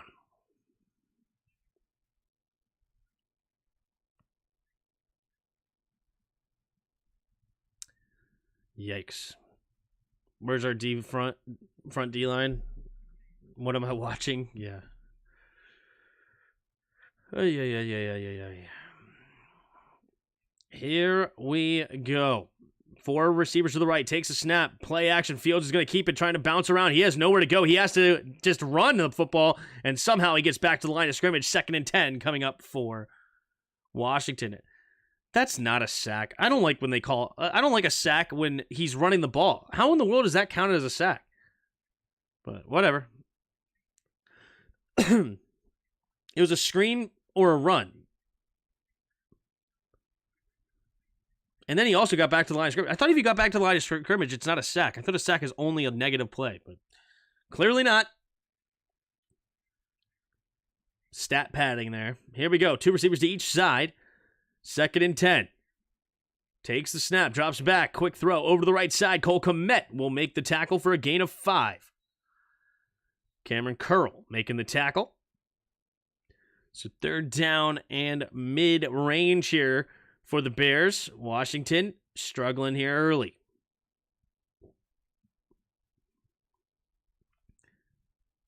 Thought we had a very talented players on D. Maybe they aren't as good as we thought. Honestly, we're not very talented on defense in a lot of ways. We have a good defensive front, but honestly, the rest of this defense is extremely overrated. The linebackers are terrible. We only have one good secondary player, in my opinion, and that is Cameron Curl. 3 receivers to the left. Justin Fields in the shotgun. Takes the snap with 1 second. Drops back. Looking. Going deep. Has a step on his man. And incomplete. And woo. Any flags? Wow. Somehow Benjamin St-Juste does not get called for the flag there. He looked like he definitely got there early. Yikes. You got to look for the ball, bro. You can't just hit him in the face. Wow. That is a very, very fortunate call for the Commanders. And the Bears will have to settle for another field goal here. 36-yard attempt from the right hash. We have the snap, the hold, the kick is up, and the kick is good. And it is a 20-3 lead here early for the Bears. 2:24 to go in the second quarter. Noah says we're coming back. Watch. Let's do it. Let's come back, baby. He was going full speed, and Moody stopped. Yeah, but you can't. You have to look back for the ball. If he looks back for the ball there, and then he makes a play on the ball, that's fine. But he just freaking hit him right in the chest and the face. You can't do that. We're very talented on defense. I know that that's the common take, right? But, I mean, I don't think so. I'm not as high on this defense as other people. I'm really not. Because Jamin, I don't think, is very good. Cody Barton is not very good. Derek Forrest and Percy Butler, neither of them are very good, especially in coverage. Kendall Fuller is having a really good start to the year. Good for him, but I don't think he's very good. Benjamin St-Juste, I like. He's solid, and he's played really well in man-to-man, but we put him in zone a lot, and it's not exactly where he excels. He's not having a good game tonight, but Benjamin St-Juste I give some credit to. You know how I feel about Emmanuel Forbes. I love Cameron Curl, but besides our front four, this defense is not nearly as talented as some people think. It really isn't. Truly, it's not. And then Jack Del Rio is making it a lot worse. I mean, we are talented enough to be better than what we are. I am not suggesting that the talent is the reason we're down 20-3. The reason we're down 23 is because Jack Del Rio stinks, okay? I am fully on board that Jack Del Rio is absolutely horrible. If you gave Dan Quinn this same defense, we look a whole lot better because the scheme would look a lot better. And the front four would actually make a difference in the game and not be completely unutilized in this game. He has removed the defensive line. It's disgusting the last 2 weeks what he's done. Instead of using Jamin Davis as a spy, as the 4'3" speed dude that he is at 6'3", 235 pounds or whatever he is, instead of using that, right, he's saying, hey, defensive line, just stay in your lane. Don't worry about rushing the quarterback. Just stay in the lane, keep him in the pocket, and let him beat us from there. And that turns into 5 yards of a perfectly open pocket in a radius, and then Justin Fields is just sitting there unprovoked. Like, the defensive backs shouldn't even be a question. Like, it shouldn't even be the issue because the pressure should be so aggressive that the ball is going to be inaccurate. And it's the pressure to the quarterback should be so big. But that's the problem. Is that he's not getting any pressure to the quarterback because he's not doing, like, he's sitting back, allowing the ball to get out quickly, and then he's also telling the defensive line, just, hey, stay in your gap, instead of telling them, go whole hog and get after the quarterback and make him make mistakes. It's terrible. What is fans thinking Snyder's going Ron, Jack, or Mayhew? Mayhew is a disaster. Ron Rivera just can't hire to save his life, so he needs to go. I don't know the new ownership to be knee-jerk and fire coaches early, but if we lose to the Bears, someone has to go. Probably. But you got to also remember, the Bears' jobs, they're literally playing for their jobs. This coaching staff, they're literally playing for their jobs. All right, here we go. Here we go. Sam Howell in the shotgun. 2 receivers to each side. Puts Logan in motion, stays to the left, though. Sam Howell takes the snap, drops back to pass. Howell looking, throwing it over the middle of the field, and intercepted. Greg Stroman, former Commander, getting the interception. Intended target was Curtis Samuel. And with 2:19 to go, the Bears will get it at the 36-yard line. Howell going through. He's late on it. This is what I'm talking about. Sam Howell is late on throws. He's not trusting it. He's not believing in it. And he has to see the receiver open. If you see the receiver open, that's a lot of times too late. You're going to let Stroman get back into the... Curtis Samuel beat his man, but Sam Howell is way too late. And it is intercepted. And the Bears get the ball yet again here with 36-yard line of Washington. What up, Infamous Styles? Thank you for being a channel member. Thank you, Eleanor. Also being a channel member. Getting your skins in the game. In the shotgun, Justin Fields. 3 receivers to the left. Puts a man in motion. Herbert takes the snap. He's going to sling it out there, and it's batted down. Chase Young making a play, baby. Chase Young batting it down, preventing the screen from getting going. And finally, Chase Young doing something on defense here for Washington. Chase Young, he's already got he nearly had a sack. Now he gets a batted down pass. Chase Young being pretty much the lone bright spot so far on this team. Montez Sweat did also have a sack earlier. But Chase Young doing some good stuff here. Here we go. 2nd and 10. Man in motion is Mooney. Takes the snap. Handoff up the middle is Herbert, and he will get tackled from behind, but pushing the pile here. Somehow gets a gain of almost 3 yards on the play. And that'll bring us to the 2-minute warning here, up to the Washington 33-yard line. It'll be 3rd and 7 for the Bears when we come back. EB is at fault for not getting Terry involved. It's a big issue. It's a big issue. Nothing's going right for the Commanders so far in this game. They're down 20-3. The Bears, everything's going correct here at the 2-minute warning. You can see 11 for 19, 185 yards, 2 touchdowns for Justin Fields. Khalil Herbert also 7 carries, 56 yards so far. And DJ Moore, 5 catches, 137 yards, and caught both of the touchdowns. Meanwhile, the Commanders not giving up sacks. Only 1, but it was for 0. I don't really even count that as a sack. And then it was an interception thrown by Sam Howell that's definitely put a dagger into the first half at least. Still plenty of time left. Washington will get the ball coming out of halftime, but some adjustments need to be made, especially defensively. Play calling is garbage. EB wants to be a head coach. I don't think so. I don't know. We have to go through and watch the film on is the play calls for. I mean, remember, you could say it's EB, but he schemed up a wide open De'Ami Brown that should have been a touchdown, right? Like, I'm sure we can go through and look that there was plays to be made on this field that EB had called it, or that have called, that we have left on the field. We have to do a better job executing on offense. And, offensive line-wise, we have not been good in the run game. I mean, 6 carries, 10 yards for Brian Robinson is absolutely a joke. But maybe it's Brian Robinson missing some things, maybe a missed block here or there. But we have to be better executing on offense. Defensively, similar. We have definitely missed some things, missed tackles. Percy Butler out of position. Derek Forrest can't get over there. But Jack Del Rio also sucks that he just calls the worst plays in the worst times also. But we got to execute on defense as well. This is a full team disaster so far. Everybody has had their hand in why we are not doing well, except for maybe Chase Young. I think Chase Young has played really well tonight.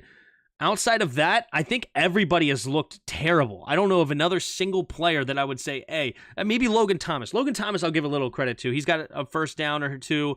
He's caught all 3 of his targets. I'll give some credit to Logan Thomas, at least so far, in the passing game. Not sure in the blocking game. Love how the pregame show was basically making the argument that the stadium is the reason why we don't win the Super Bowl. Yeah. Here we go. 2 receivers to each side. Justin Fields in the shotgun. Herbert switches sides in the backfield, takes a snap, handoff up the middle. Khalil Herbert is going to get another first down on 3rd and 7 running the football. And he's still going, pushing the pile all the way inside to the red zone. Are you kidding me? How are you going to allow 2 first downs on 3rd and 7 running the football? Cody Barton and Jamin Davis, you're just sitting there with your freaking... Get your head out of your butt and move! Why are you standing there like statues and letting the offensive line come and block you with ease? Are you... Oh, golly! 2 3rd and 7s running the football. Pitch play to the left out of the I formation for Herbert, and Herbert will get a 4-yard gain there on first down, 2nd and 6 coming up to the Washington 13. That is disgraceful. That is disgraceful that you allow 2 3rd and 7 first downs. You have got to be kidding me. That is ridiculous. I don't know if I've ever even seen that before. Especially not against a defense like... This is ridiculous. A defensive line like this. The linebackers are so bad. But we don't have a linebacker problem. Don't ask Rivera. 3 receivers to the right. Takes the snap. Looking. He's going to escape the pocket to the left. Can he get the edge? Yes, he can. And he will get the first down sliding inside the 5. And it will bring up 1st and goal for the Bears. A scramble drill for Justin Fields now.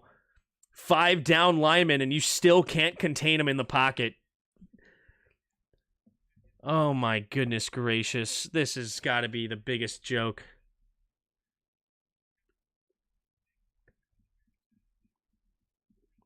First and goal. At the 30-yard line. 3 receivers to the right. Fields in the shotgun, takes a snap, drops back to pass. Looking, throwing it over the middle, and Cole Kmet gets into the end zone, and it's 26-3 for Chicago. Just open in the middle of the field. It looked like Cody Barton, the closest coverage man, and it is absolutely disgusting here on Thursday Night Football.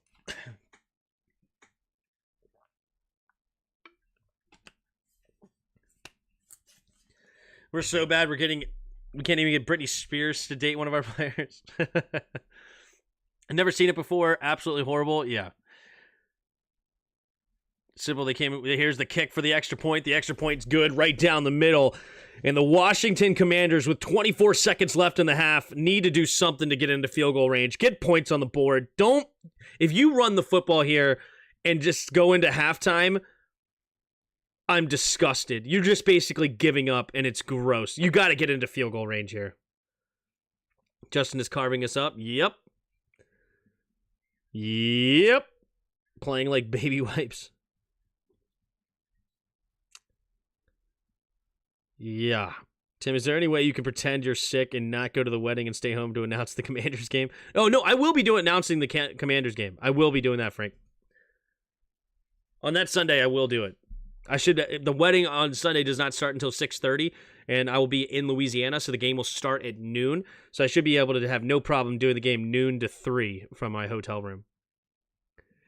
Yeah, if they kneel, it's so bad. This is what I have come to expect from this team in night games at home. They play better on the road.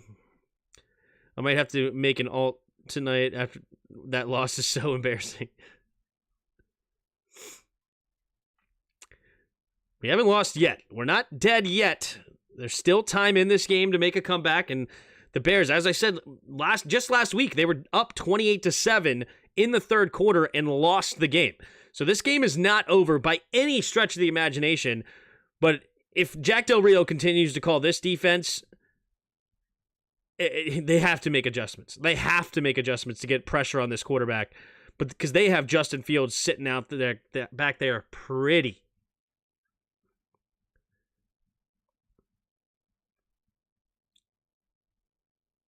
Another pick incoming. This is ridiculous. Even worse. What's worse is I'm not surprised. Yeah.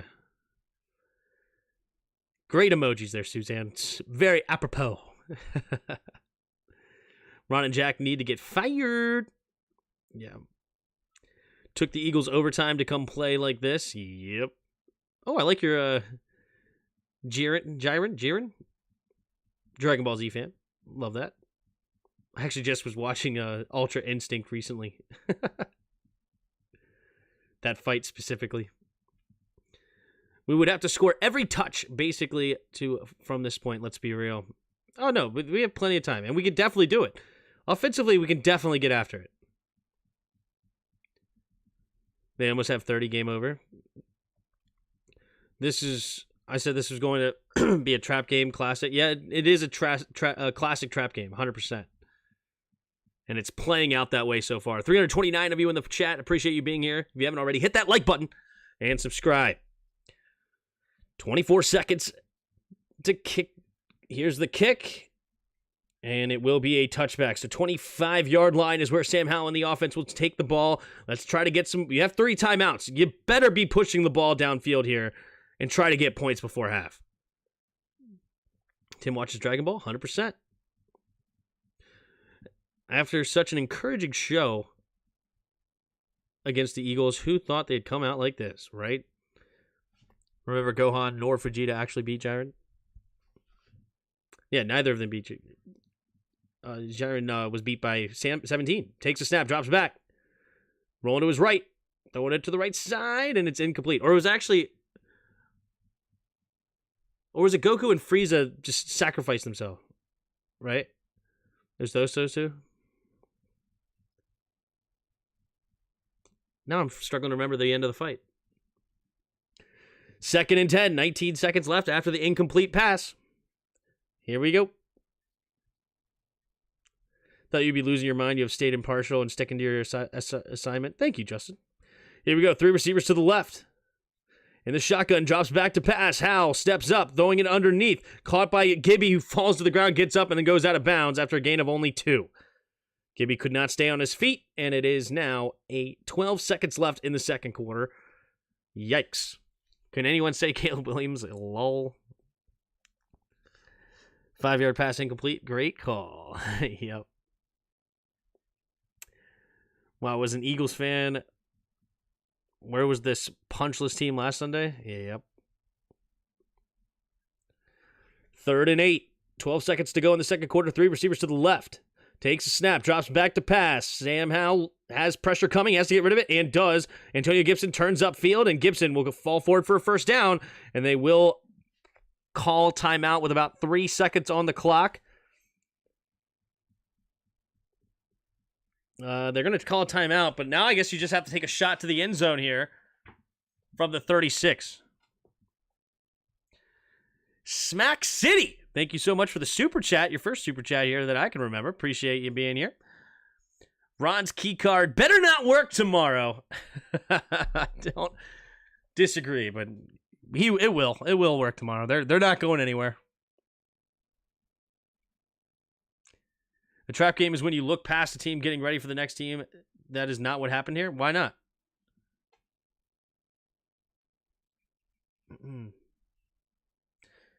All right. 1st and 10. Way back there are the Bears. Only 4 down linemen. Takes a snap. Sam Howell's going to throw it underneath. It'll be caught by Logan Thomas. Logan Thomas is going to just try to barrel forward. You're not going to even try to pitch or nothing?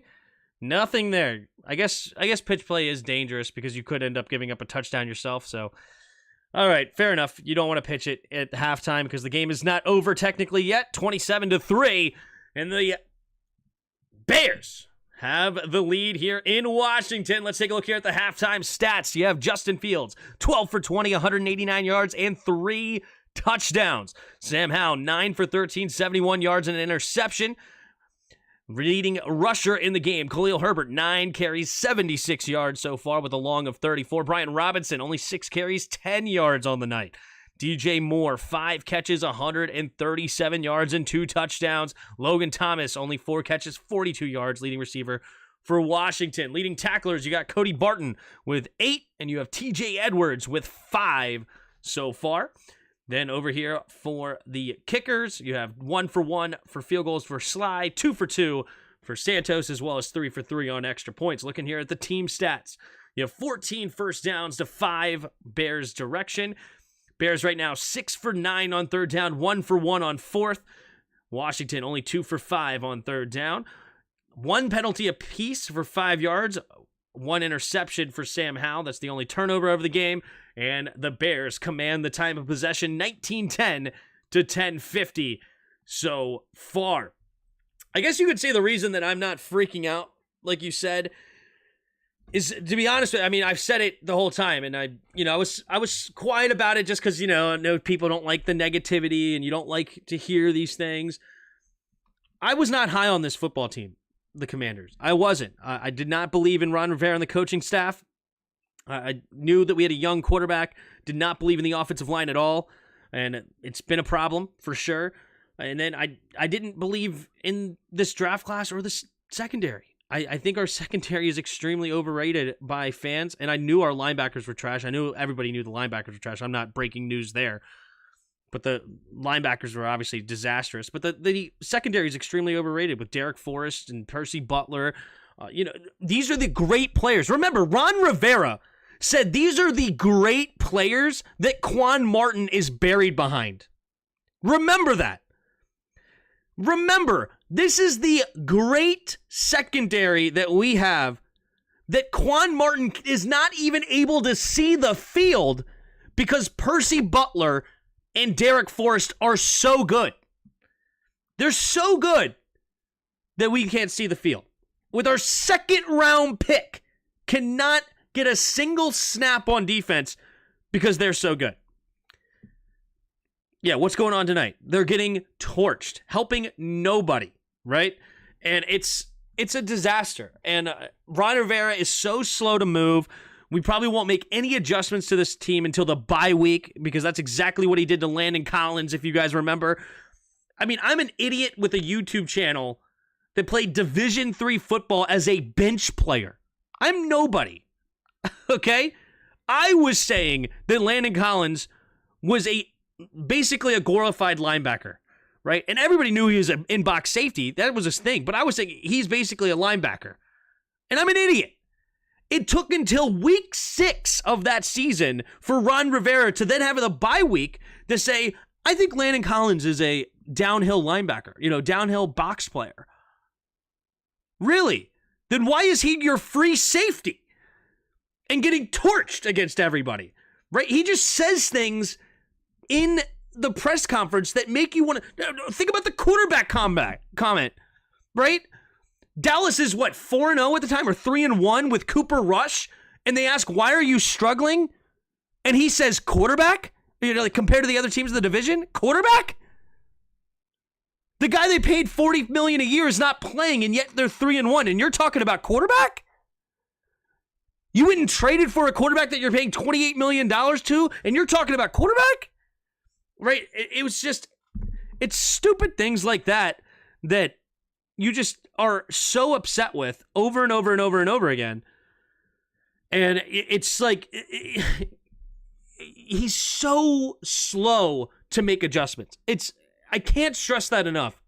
And that's it's between that and his hiring practices, because who he hires is disgusting. How he hired Martin Mayhew with an 0-17 record on his GM record is beyond me. And not to mention his draft pick record as a GM was horrible, right? They want to give him credit for what he did in San Francisco, even though he was not the GM, right? He did not make the decisions on who got picked over there, but he did in Detroit. And Detroit's draft classes were awful. The only ones he hit on were top 3 picks or whatever. He hit on Ansah, he hit on Ndamukong Suh, and he hit on Matt Stafford. Congratulations. You can hit on a top 5 pick. Anything outside the top pick was horrible. Brandon Pettigrew. Eric Ebron. He had another dude that didn't even make the team because of character concerns. I can't even think of what it was. I think it was some D lineman. I don't know. Like, it was... His first round history was horrible outside the top 5. And it's been horrible here. You know, everybody loves to talk up Jahan. Where's Jahan been? You know, you could blame whoever you want to blame, but Jahan is not making the difference here. Right? You know, you could say Jahan is good, and I think he is a good receiver. I think he's a really good receiver. Where the heck has Jahan been? Right? I mean, this is terrible. Our drafts the last 3 years since Martin Mayhew has been here has been disastrous. Disastrous. Either we lost or are about to have the greatest comeback in NFL history. What up, Jake? Yo, that's banging. Defense eats buns. I agree. You got it, Chris. Oh, yeah. Jahan is not healthy, apparently. I guess, whatever. Nobody's healthy, right? Jahan, the best hands of the draft, even though he wasn't. There was another guy in that draft that had better hands, according to the drop statistics. Somebody had the best hands in the draft. It wasn't a guy that I wanted or anything. We lost to an 0-4 team. I don't know what to say. Yeah, it's terrible, man. Oh, yeah.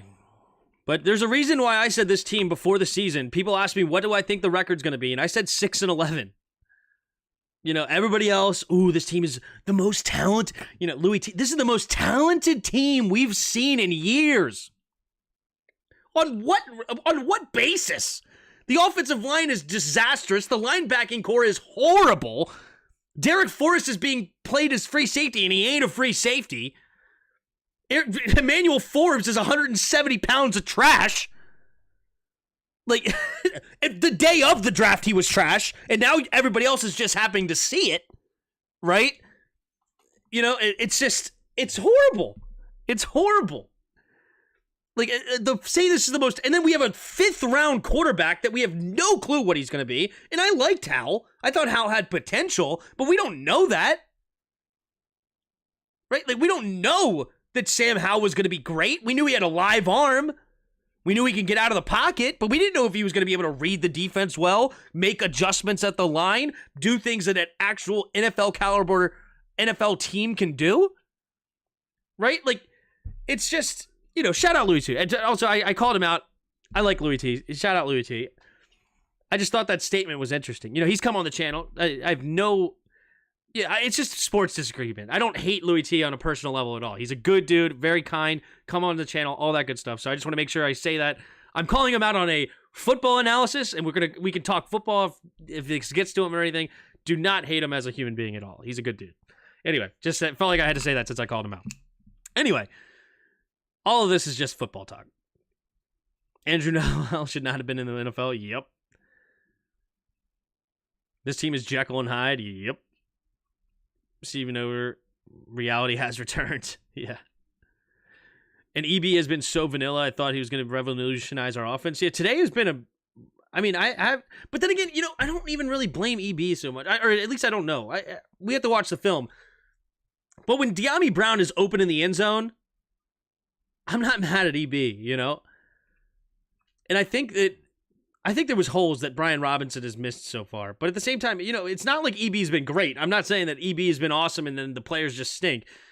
But I do think that EB on this one is probably getting a little bit more too much, even though we've only scored 3 points. But yeah, this is tough. Tim, do some Weddle. If I have time, yeah, sure. Let's do one Weddle. Who are we doing? Who are we starting with? Miss London Fletcher, still think we need to stop looking for solutions and try to trade into them. The team is fairly young. No, there were people available at these draft picks. You can go back and look at my history, okay? Like, this would be our team if I was the GM, and I said this in the moment. We would have Trevor Penning at left tackle right now. Right now, he's the left tackle for the Saints. We would have George Pickens at receiver. 6'3", can actually block as well as being a great receiver. We'd have Leo Chenal in the 3rd round. Actually a really good linebacker over there in Kansas City, right? That was the Jahan draft. Then we would have the year after that, which was the Forbes. Oh, yeah, we would have Christian Gonzalez, who unfortunately is hurt, but he was balling out beforehand. The second rounder I wanted, I would have loved DeJuan Jones. He could have been our right tackle, so we would have Trevor Penning at left tackle, DeJuan Jones at right. I liked him a lot. And then in the third round, there was another dude there that I liked. Even though we could have probably DeJuan Jones in the third there as well.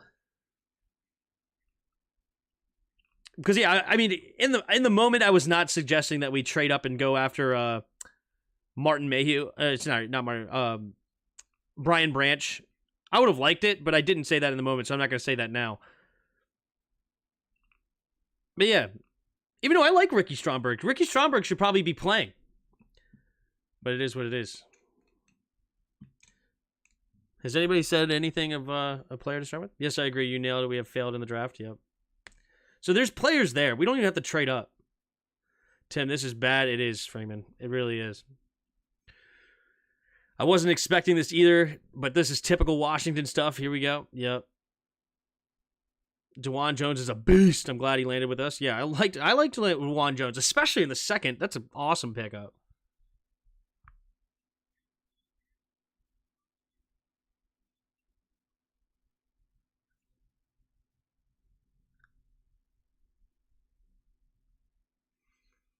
Bears get Caleb Williams. The Commanders trade for Fields. I can see it now. Ugh.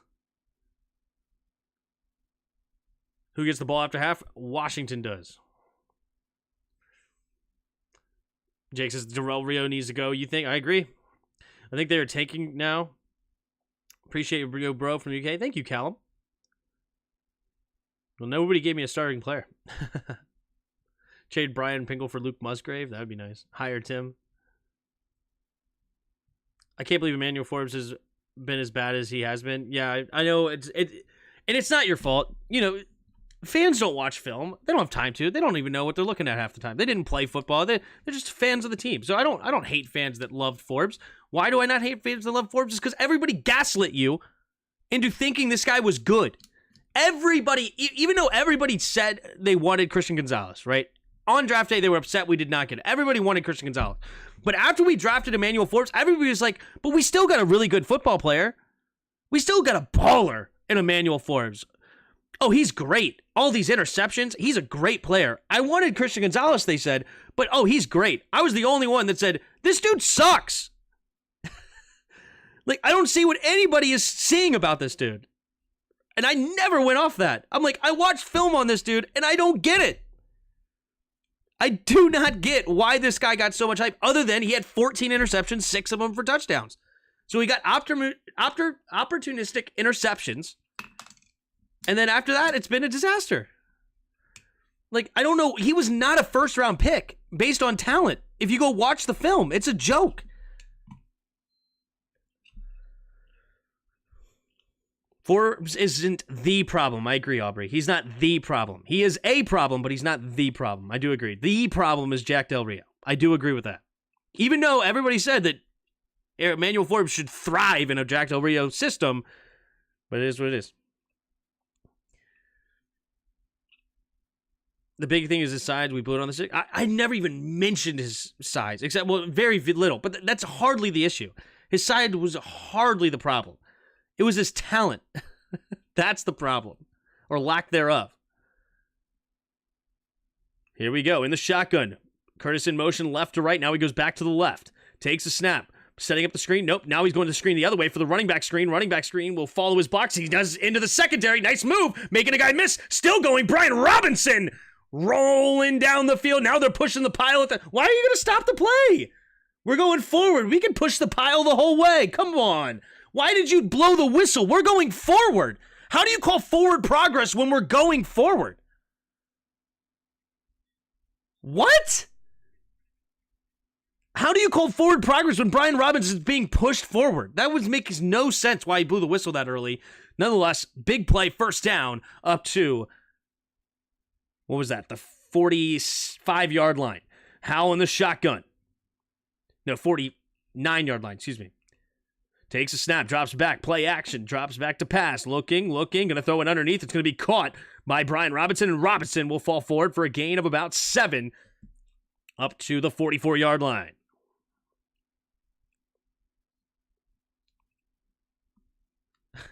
Ron didn't say anything at halftime. He let them talk amongst each other. Is the only reason Sancheesy? There you go. Here we go. Howell in the shotgun. 2nd and 3. 3 receivers to the left. Gibson in motion. Takes the snap. Drops back. Quick throw over to the right side. It'll be caught by Logan Thomas, and Logan Thomas will get pushed out of bounds for a gain of 5.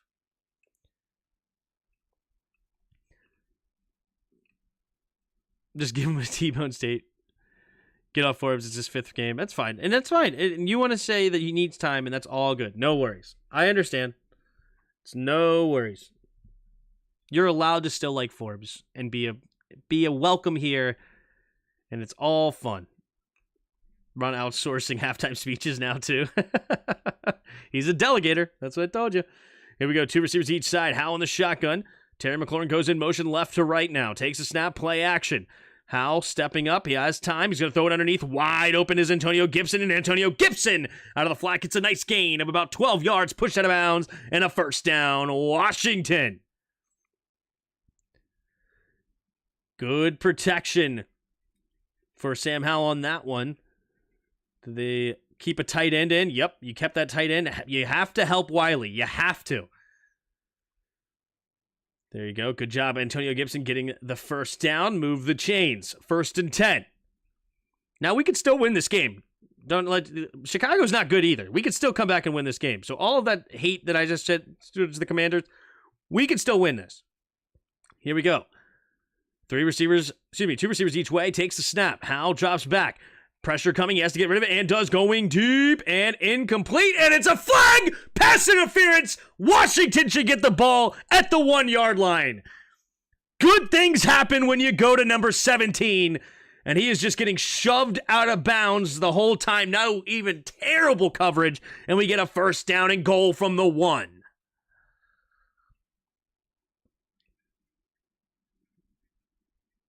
Here we go. Little out and up. And yeah, he just, terrible coverage there.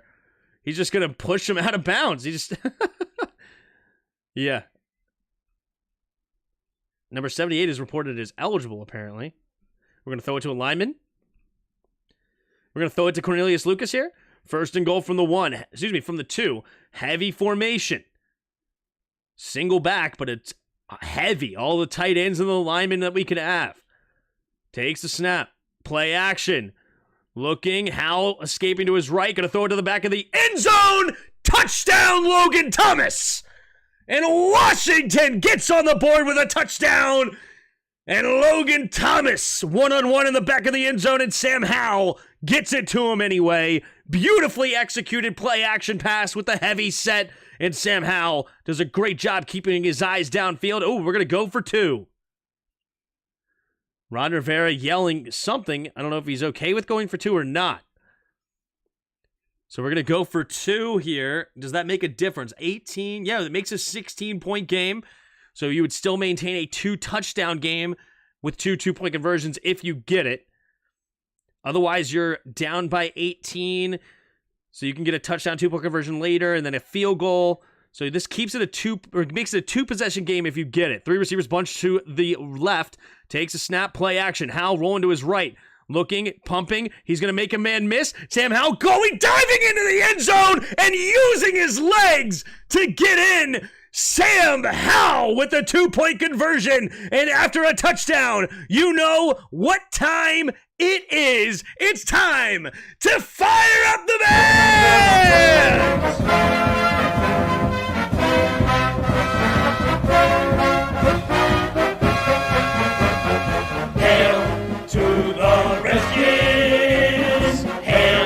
Victory reigns on the warpath. Fight for old DC. Run or pass or score, we want a lot more. Beat 'em, swamp 'em, touchdown, let the points soar. Fight on till you have won. Sons of Washington, rock, rock, rock. Hail to the Redskins. Victory reigns on the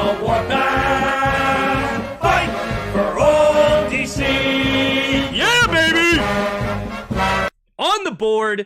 We could still win this, baby. We ain't dead yet. This Bears team is not good at the game of football. We let them get a lead on us, but we have plenty of time to make the comeback. We just have to execute. Can the defense get us going? Try to get more excited, Tim? Will do. I'll try better. Such a pitiful firing up the band. Just wait for the comeback, Jan. Just wait for the comeback. Here's a comment later from Jan. Even though you won, you still gave up a lot of points to the Bears. You still looked bad against the Bears. Doesn't matter. If you win by 1 or if you win by 100, it still goes in the win column just the same. And next week is a whole different game. Just like we were keeping up with one of the best teams in football last week with Philadelphia. Hey, and that was on the road too. Now here at home, we're stinking it up against the Bears. Every game is different. You have no idea what's going to happen, and that's all that matters. And even though I do not like the front office, and I do not like the coaching staff, and I do not like this situation in a lot of ways, the NFL is still a league of parity, and there's still a lot of time. And we do have talent on this team. The D-line can take over games. We have receivers if we get open. If Sam Howell grows into a quarterback that he could be, he has a lot of potential. If he grows into that and continues to learn the offense, grow, get the ball out on time, things can happen. Strip fumble for Sweat, I hope, says David. I'm in for it. If you haven't already, hit that like button and subscribe.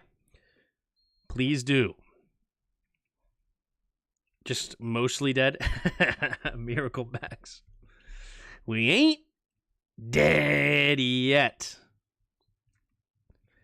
Here we go. Here's the kick from Joey Sly. And it will be a touchback. So, 27-11 now in this game. Awkward score. You don't see this one very often. But 27-11. Plenty of time left, and let's see what happens. That's why we love sports. The unknown outcome. Exactly. Sorry, Tim. I have a big Bears +6 and over 45. Yeah, you should be sorry. Time for their juicy pick. Let's do it. Let's get that interception. Can we get a turnover here? That's something that Ron Rivera and company emphasize. Get the turnovers. They have yet to not score. Here we go. Fields in shotgun, puts Mooney in motion to the left, takes the snap. He's going to run it immediately to the right, and it's good pressure here. And, he's going to cut it all the way back. Can they get and then he does get only a gain of a yard. Good defense there. Cameron Curl protecting the backside. It looked like he may have had open field to run to, but Cameron Curl doing a good job staying in his gap, not letting him get a wide open run. Chase Young loses contain on that one. Chase Young cannot lose contain there, but good job Cameron Curl for forcing him back inside. Here we go, 2nd and 9. 11:24 to go in the third quarter. Justin Fields in the shotgun. 2 receivers each side. Now Mooney motions over to the right. 3 receivers over there. Takes the snap, fakes the pitch. He's going to keep it again, running the football, and he's going to find room to run into the secondary and out of bounds. First down, gain of about 13-ish on the play, up to the Chicago 40-yard line. So 11 minutes to go in the third quarter. Bears trying to extend their lead. They have yet to be forced to punt or turn it over. They have 3 touchdowns into field goals. At their own 40-yard line here, 1st and 10 Bears. Justin Fields in the shotgun. 2 receivers bunched to the left, takes the snap, drops back, pressure coming, gets rid of it, tipped in the air, and incomplete. Cameron Curl so close to getting underneath that football, but no turnover yet. 2nd and 10 now. There's some pressure on Justin Fields. There we go. Get some pressure on the young man. I hate the offensive coordinator right now for the Bears. Why are you running the ball right now with Justin Fields, trying to tire him out in situations? Just continue to run with the great running backs you have. We're fortunate that he is not very good right now. But here we go. 2nd and 10. Man in motion, takes a snap. Justin Fields looking to throw. Pressure coming. Has to get rid of it, and does. And good tackle there by Emmanuel Forbes. DJ Moore does make the grab for 5 yards, but Emmanuel Forbes not letting him escape this time, right there to make the hit. 3rd and 5, 10 minutes to go in the third quarter.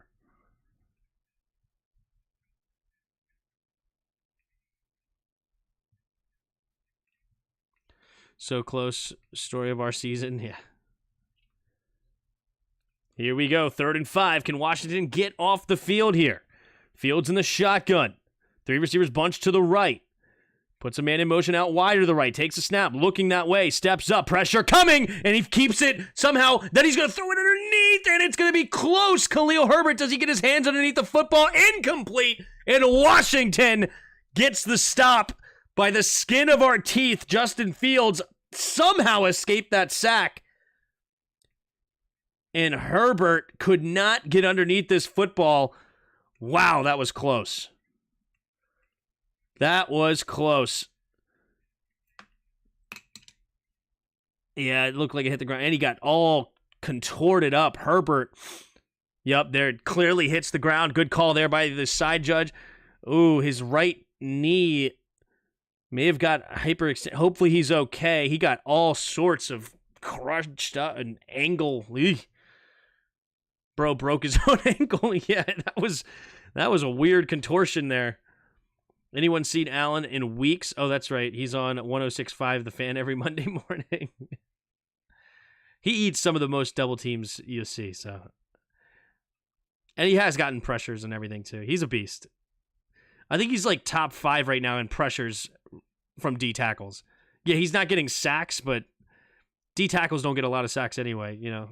And nobody said he's Aaron Donald. He's good, but he gets pressures. FedEx Turf strikes again. I don't know if that's the turf or just, that was weird. But yeah, FedEx Turf does not have a great record. That's for sure.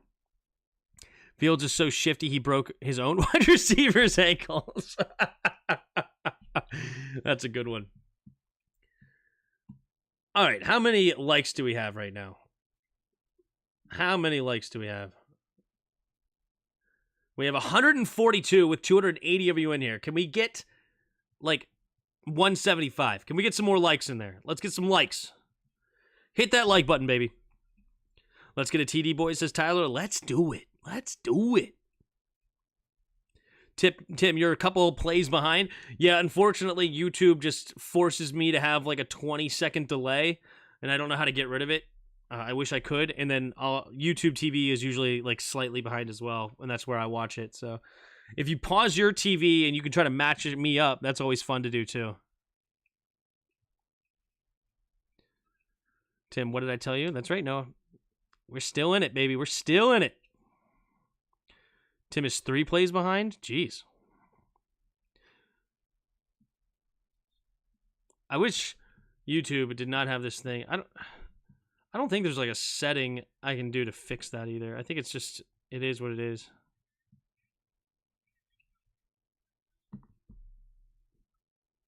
Come back. Let's go.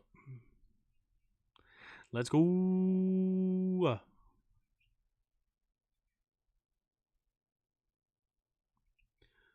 Alrighty.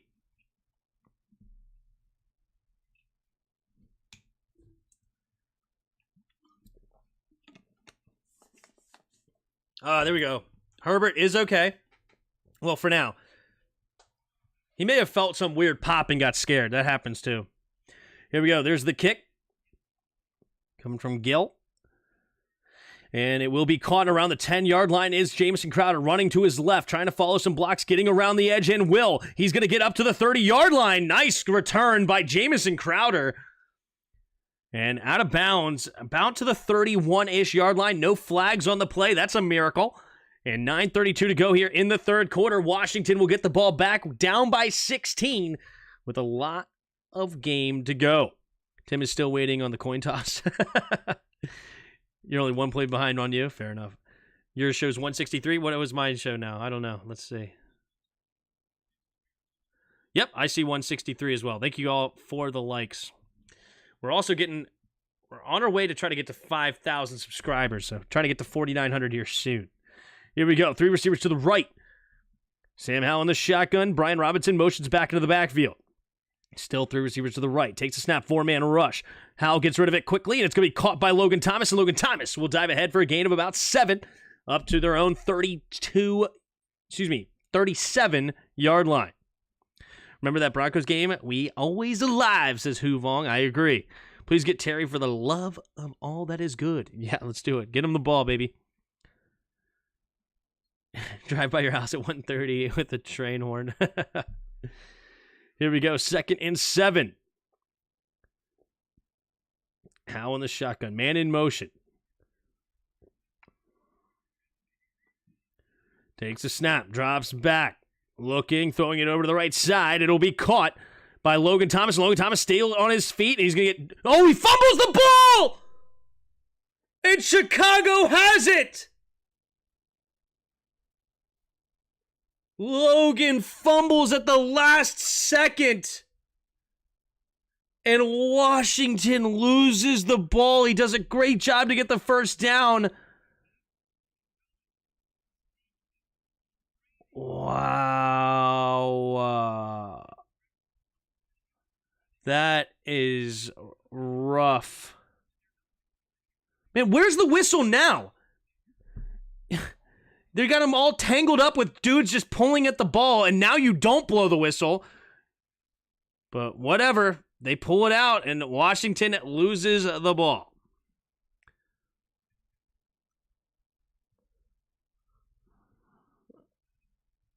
We ain't started yet.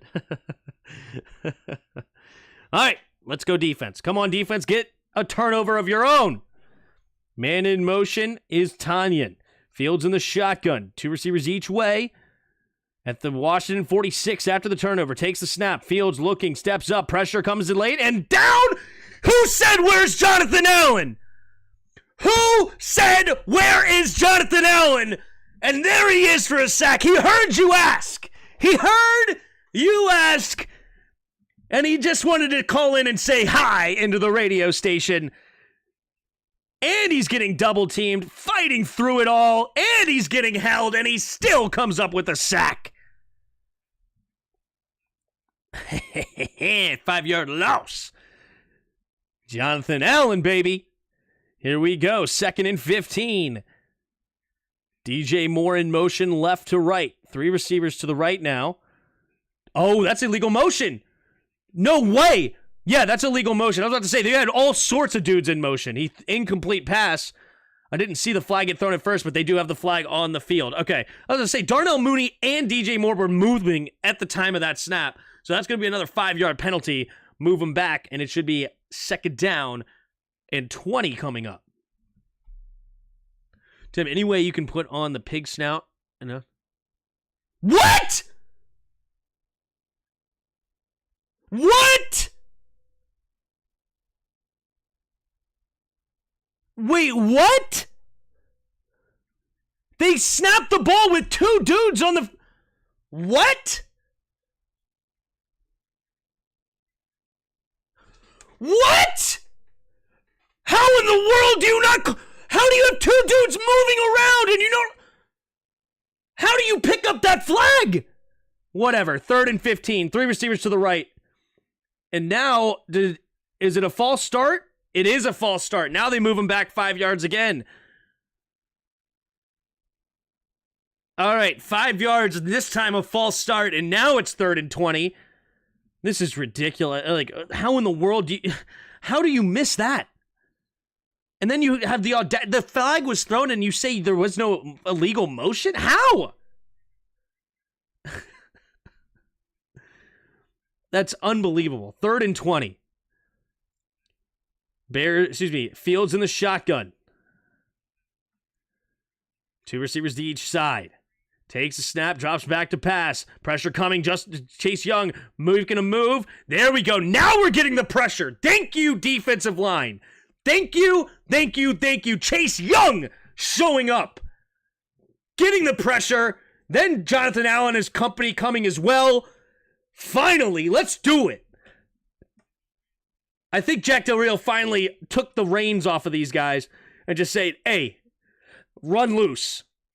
Because, yeah, they are not worrying about staying in their lanes anymore. They're just getting after it, making things happen. That's what I wanted to see from the gate. And I'm glad they finally made the adjustment. And you know what? It may have been the players that made the adjustment. Just said, hey, screw this. Who cares? Let's just make it happen. Here's the punt from the Bears. And it's going to be a short kick and bounces backwards at about the 16, 17-ish yard line is where the Bears will down it. And Washington will get the ball back here down by 16 with 7:40 to go in the third quarter. Still plenty of time in this football game. Anything is possible. Chase starving, and he's eating. That's right, baby. Kikosio says we need a TD. Let's get it, baby. Touchdown. Now they need the offense to do something.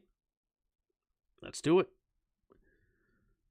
That fumble like Logan's been balling. Yeah, Logan had a good game up until that point. That sucks. You can't fumble the ball, bro. There has to be somebody sitting in the stands that could play safety for us. Yeah. You ain't kidding, David. How has Justin Fields not thrown an interception? Because now it looks like we may finally get a pick out of him eventually. But in the beginning, we just let him sit back there forever, untouched.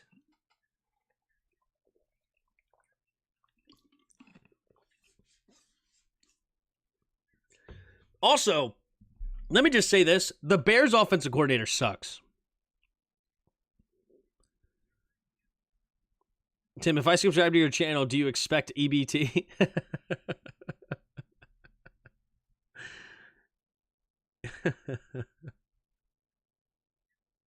TD ASAP. What up, Attic? Thank you for being a channel member. Thank you, T-Ho, for being a channel member. Plenty of time left for Fields to throw a pick. That's right, baby. Let's do it. But we have the ball first. We don't want any more picks right now. We want a touchdown. Is Terry going to get any more targets, or is this the Logan Thomas show?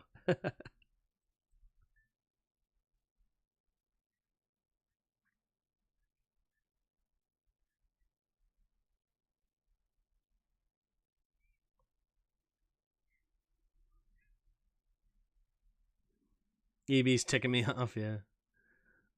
I love the tea you're drinking, Tim. Yeah. Half and half is my favorite. It is so incredibly frustrating to see Terry with one target. Yep. Well, he technically has two targets because the one was a big pass interference. I guess that doesn't get put on the stat sheet, but still, it's not enough. They're down two starting corners, I think. At the least one Terry with one target.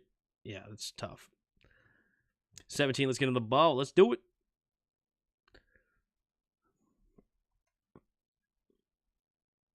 Jack Tilbury was in the locker room crying. Bitcoin only, please. Yeah, I'll take one Bitcoin for a donation. That'd be cool. That'd be cool. Here we go. 1st and 10 for Washington at their own 17-yard line. Petition for Jabril Cox to get some minutes. Who wants to sign? I'm in. 3 receivers to the left. Howell in the shotgun. Howell takes a snap, drops back. Blitz coming, has to get rid of it, and does. Brian Robinson will make a man miss. Nice move, and he's going to get pushed out of bounds after a gain of 6. Brian Robinson cutting it back inside, making the man miss the tackle. And 2nd down and 4 coming up for Washington. We will throw underneath crap all half now. Honestly, I'm not mad about it if we do. Because it looks like they're taking away the deep shot. That's what they don't want, is they don't want to allow a deep throw here. So, hey, keep it up, baby. Keep it up. Here we go. 3 receivers to the left. Empty backfield set here. Sam Howell in the shotgun. Takes the snap. Drops back to pass. Howell looking, going deep. And it is Antonio Gibson making the grab down the right sideline and stayed in bounds. And that now gets tackled at the 35-yard line. That is how you use Antonio Gibson. Former wide receiver for the Memphis Tigers. Beautifully done. There we go. That's a mismatch with him in the safety. With that speed, little hezzy step, getting right around Brisker, Jaquan Brisker. Not quick enough to hang out with him, baby. And does he get rid of the ball quickly? Yes, he does. Ball's out. 2.5 seconds. Beautifully done. And beautifully thrown in stride. Here goes Washington. 3 receivers to the left. 2 seconds on the play clock. Takes the snap. Howell looking. Going to the right side. And he throws Jahan open. There's a great throw. Sam Howell starting to cook, baby. Starting to cook. And his receivers are ready to eat. Gain of 15, Jahan Dotson. Up to the 20-yard line. Beautifully done. And he's already in the throwing motion to throw him open. If he starts to believe, sky's the limit for this offense. That is exactly what I want to see from Sam Howell. So they're going to be at the 21-yard line. 1st and 10, Washington. Under 6 minutes to go in the third. In the shotgun, 3 receivers to the left. Takes the snap. Blitz coming. Howell has to get rid of it, and he doesn't, and it's a sack. Greg Stroman gets the sack. Good blitz, and he didn't see it coming from his backside. And you have to get rid of the ball, Hal. You have to. You have to see the blitz coming. Perfectly executed by Stroman. He needs to see that and get rid of the football, bro. Sam, that's a big mistake by Sam Howell. You got to get rid of the football. Got to get rid of the football. 2nd and 19 now. 2 receivers each way. Takes the snap. 4-man rush. Howell throwing it underneath. It'll be caught by Jahan. Jahan, little shake and bake, stays on his feet and swarm tackle up to the 23-yard line. So 3rd and 12 coming up for Washington. Can we get a first down? He's 23. He's still learning. Yep. He's still young. It's hard to play quarterback in the NFL. He made a couple of really nice throws, and then he follows it up with that. You got to be more consistent there, Hal. You got to be more consistent. 3rd and 12, 4:20 to go in the third quarter. Here we go. 3 receivers to the left. Sam Howell in the shotgun. Drops back to pass. Howell, he's going to keep it. And somehow, is he going to... No, he escapes the pocket. Slips another tackle. Pump fake. Then he gets to the outside. Stays in bounds. Cuts it up. Still going. And he's going to be just short of the first down. Sam Howell using those legs. Now it's 4th and 2. What will Ron Rivera do?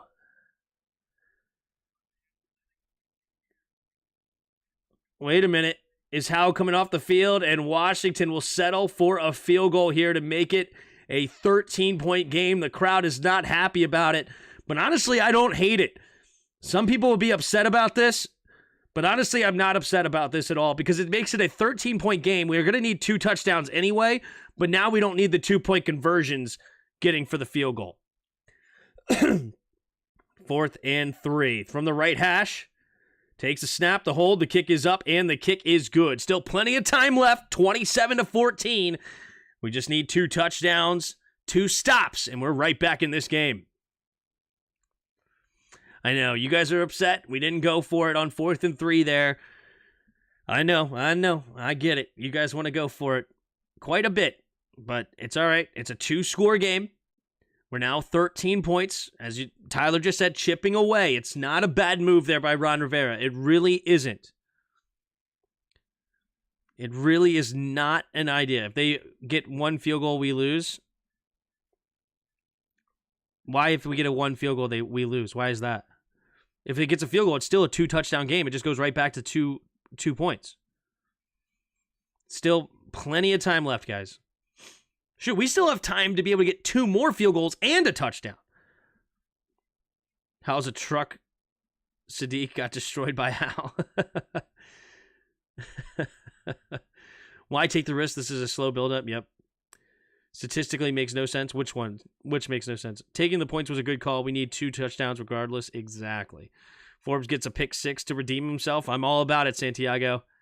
I'm all about it.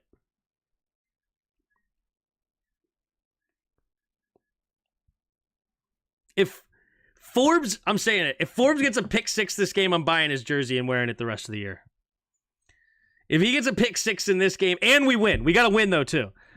If he gets a pick 6 and we win, buying his jersey, and we're wearing it the rest of the year. Still don't think he's good, but I will do it. Take the field goal, 3 2-point conversions in a row is improbable. Yep.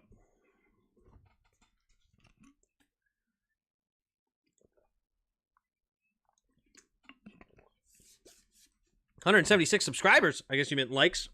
That's awesome. Great news.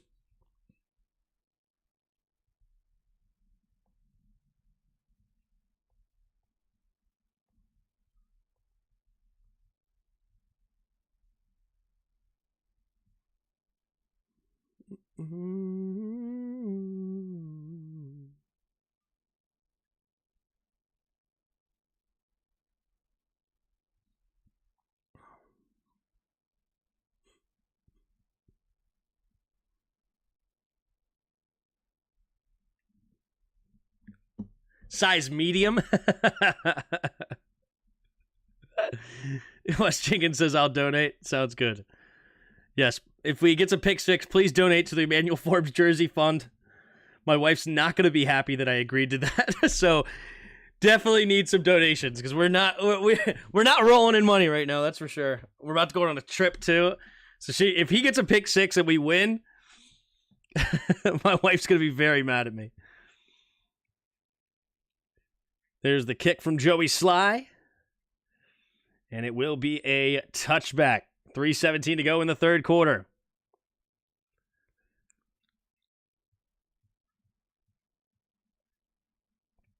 Kikosio's feeling a turnover. Here, let's do this. In pull. Do you feel a TO here? A turnover. Do you feel it? Start a poll. Vote. Justin Fields in the shotgun. 3 receivers bunched to the right. Puts a man in motion as Mooney. Takes a snap. Play action. Justin Fields keeps it. Rolling to his right. And he's going to get tackled by Kendall Fuller for a gain of about 3, maybe 4. It looks like 4. Up to the 29-yard line. Oh, no, Tim's wearing a Bear jersey? I'm wearing a Bear jersey. No, sir. Wear it to the wedding also. Go fund me for Tim.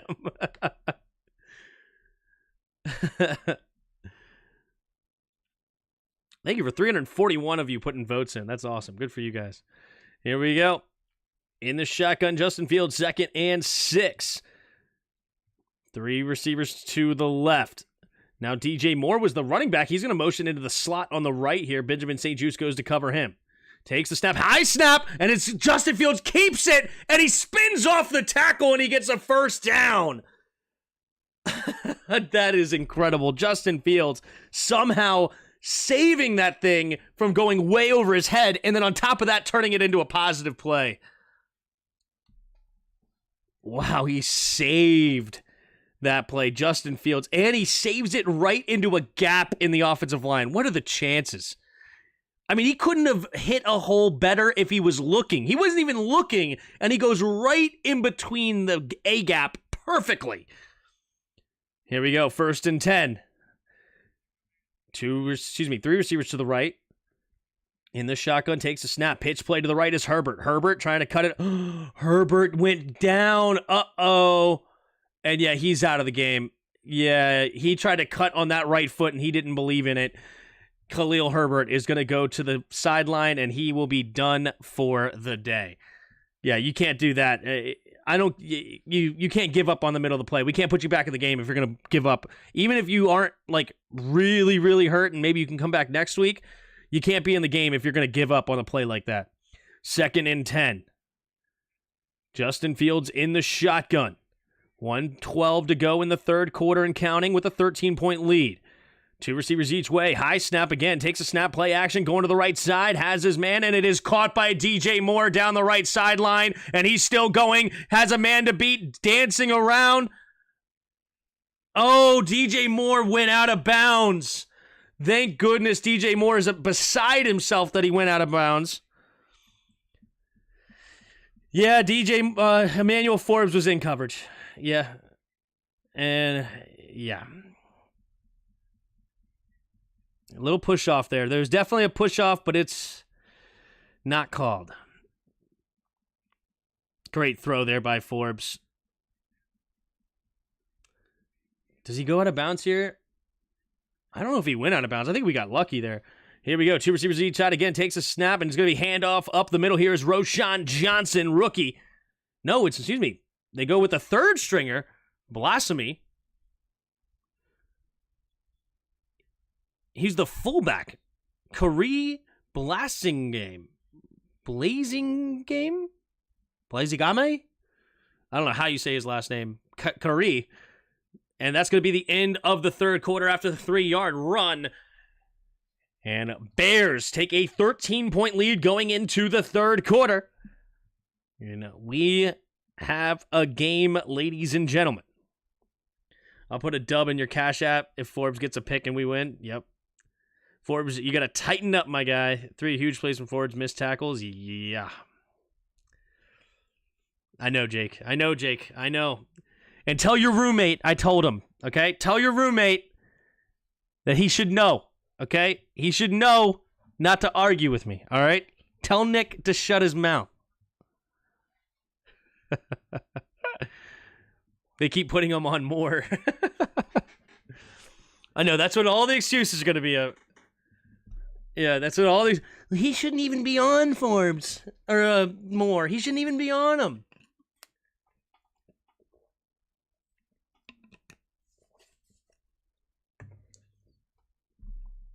I love how Ron tried to sell fans on Forbes. Yep. The whole community did. You know, Ron definitely did, but the whole community did. That's what's so disgusting. It really is. I really don't understand it. I was begging people. People were like, Emmanuel Forbes is doing great in training camp. And I keep seeing these plays that he's getting destroyed in training camp. And he's like, oh, he's being awesome. He's so great. He's awesome. I'm like, can you show me can you show me anything? And I think I got 2 videos all training camp where he had one good play in the red zone and then he had that interception. But that wasn't even a good play. That was a terrible throw as Sam Howell got hit. So really, I only saw one good play out of all the training camp from him. People were saying, oh, he's the number 1 corner in training camp. He's been our best corner. And yet when he comes out to week 1, he's not even starting. Forbes should be in the CFL. Hey, ask Jairus. Jairus, what did I call Emmanuel Forbes? What did I call him? If Jairus is in the chat, you tell the chat what I called him when I first looked into him. And then I never went off of it. You tell me what I called him. Or XFL, yeah. Back-to-back 170-yard games, yep. This is the game, Tim. We have to stop the Bears here. Agreed. I had to clip that one. Tim, I'm sick of you taking all the credit. I was the one that said Forbes wasn't it. No. You said he was going to be solid. Tim called him an youth. I called him an undrafted free agent to Jairus.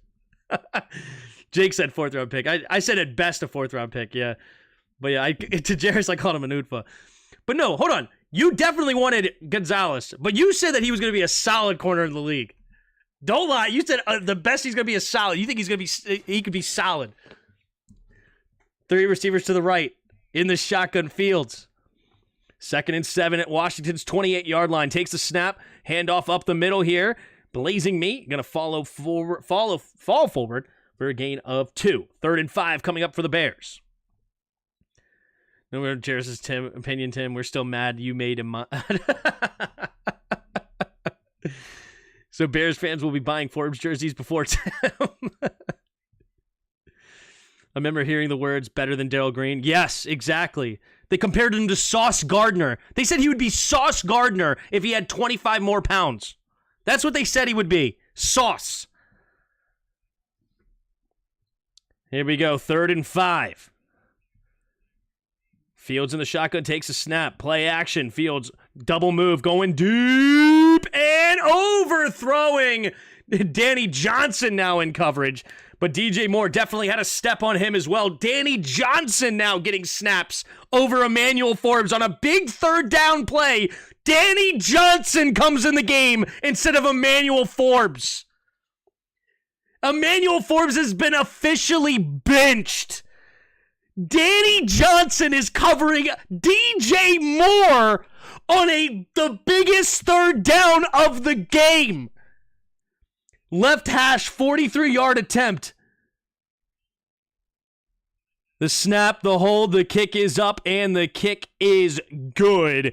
And the Bears go up back to a 16-point lead here in the 4th quarter. See, the big thing, we got that field goal to keep a 2-touchdown game. still mind blown we didn't go for it on 4th and 3. No, this is good. If we didn't get it there and they got a field goal, now we would be down by 19 and need 3 touchdowns. Tim, when you played college football, what did you do to get hyped before the game? What did I do before to get hyped before the game? I didn't do anything crazy. I'm not that cool. I liked Heart of a Champion. What was his name? Chameleonaire? Is that who sings that one? I like that one. It's the heart of a champion. And of course, like the classic Eminem ones. Till I Collapse. Lose Yourself. All that good stuff. But I'm not that cool. I'm not that unique. Is that who sings that one? Who does that one? It's a heart of a champion. I don't know. I haven't heard that song probably since I played it when I was playing football. It's so good he's taking a break to let the rookies get some reps. Danny Johnson's not a rookie. Nelly, that's who it is. Not Camille. Sorry, Nelly. That's it. Thank you, Bob. I'm terrible with music. Terrible at music. There's the kick, and it is a touchback.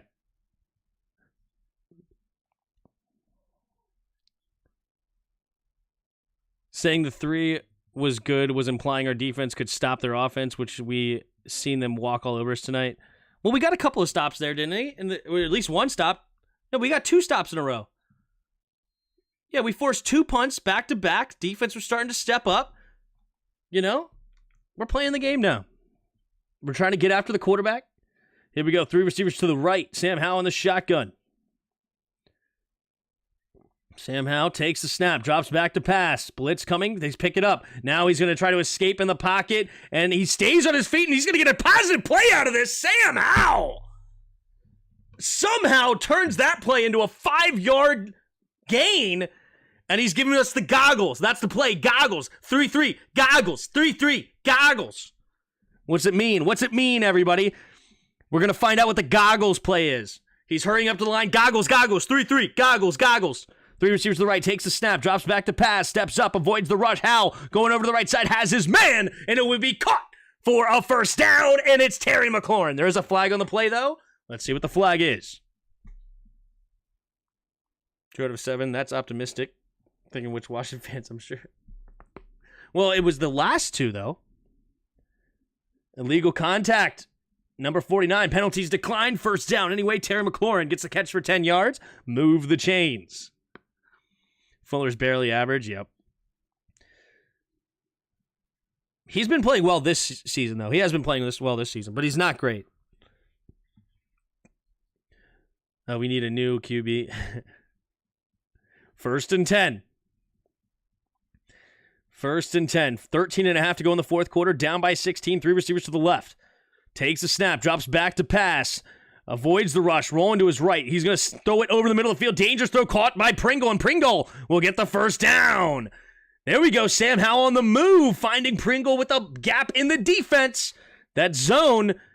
Sam Howell starting to come alive here. Oh, he just gave us the lawnmower. Gave us the lawnmower. That's what the next play is. What do we got for the lawnmower? Here we go. Sam Howell running the 2-minute offense here. 3 receivers to the left. Howell in the shotgun takes the snap.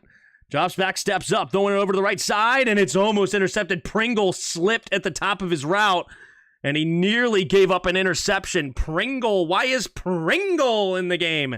Pringle. Love that Pringle's in the game instead of, Terry McLaurin that he gave a big contract. Jahan Dotson's a first-round pick. Wait, is that Jamison Crowder enter the game now, too? Jamison Crowder's entering the game. And Curtis Samuel that he gave a nice big contract to? No, we're putting in Pringle. Here we go. 3 receivers to the left. Now Cole Turner goes in motion but stays on the left side.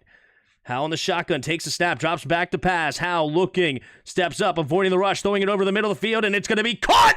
And Jamison Crowder with his first catch in a Washington uniform in years. And he makes the catch, and it'll be a first down. Jamison Crowder for 11 yards. Love to hear that. Jamison Crowder. No flag for illegal contact. They're going to pick the flag up, and it will be a first down Washington. That was a late throw. Let's take a look here. It's Sam Howell in the shotgun. Takes the snap, looking to his right.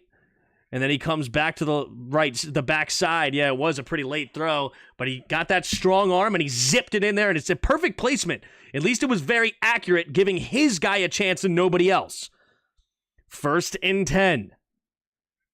Sam Howell in the shotgun. 3 receivers to the left. Takes the snap. 4-man rush. Pressure coming, setting up a screen, and has to just get rid of the football, and does. So, incomplete. There was a receiver in the area. 2nd and 10. The screen got blown up there. Good defense by the Bears. Dexter was the man getting pressure. Good defense there by the Bears. They were setting up the screen, but they were not fooled at all. Thanks, a girl who relaxes. Appreciate the kind words. TJ Edwards blowing it up. Yep. He just immediately sees he's just hugging Brian Robinson before he even gets the ball. 3 receivers to the left, takes the snap, drops back to pass. Howell going deep, has a step on his man as Logan Thomas diving, and he can't make the catch. And Logan Thomas one-on-one with Brisker gave him an opportunity diving, but he could not handle the grab. 3rd and 10 for the Commanders now coming up. That could have been pass interference there. Stevenson on the coverage, rather. Brisker was not the safety over top. Let's see. Was he gets his head around, but no, it's close. It's a bang-bang play. I'm actually okay they did not call him. I'm okay with no PI there. That would have been a ticky-tack call. 2 receivers to each side. Sam Howell in the shotgun at the 40. Takes a snap. Blitz coming. Howell going to throw it underneath. It'll be caught by Dyami Brown. Dyami Brown will get the first down. Beautifully done. Not sure why Stevenson didn't come lay the wood, but I'm happy about it. First down, 11 yards.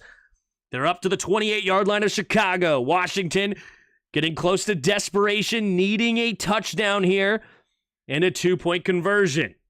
Here we go. 3 receivers to the left. Howell in the shotgun takes the snap. Only a 3-man rush this time. Throwing it over to the left side. That's a wobbly ball, but he makes the grab as Curtis Samuel, and they'll go inside the 5 up to the 4. 1st and goal for the Washington Commanders. Sam Howell, he zipped that thing in there anyway, even though that thing looked like a dead duck flying through the air. Here we go. I saw those wings flapping. Here we go. 1st and goal, Washington needing a touchdown. Up to the 3-yard line, 11 minutes to go in the 4th.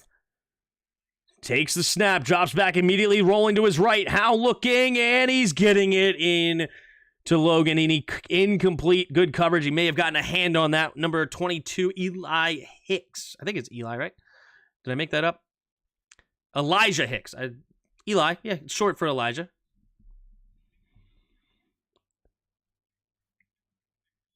Yeah, he definitely got a hand on that. That was fortunate. Yeah, good coverage there by Hicks, getting underneath that. Isn't he the rookie from, he's the rookie from Alabama, right? No, 2nd-year player. I think he went from Alabama, though. Takes a snap, drops back, pumping, throwing it into the, he just throws it behind Dyami Brown, and he could not handle the catch.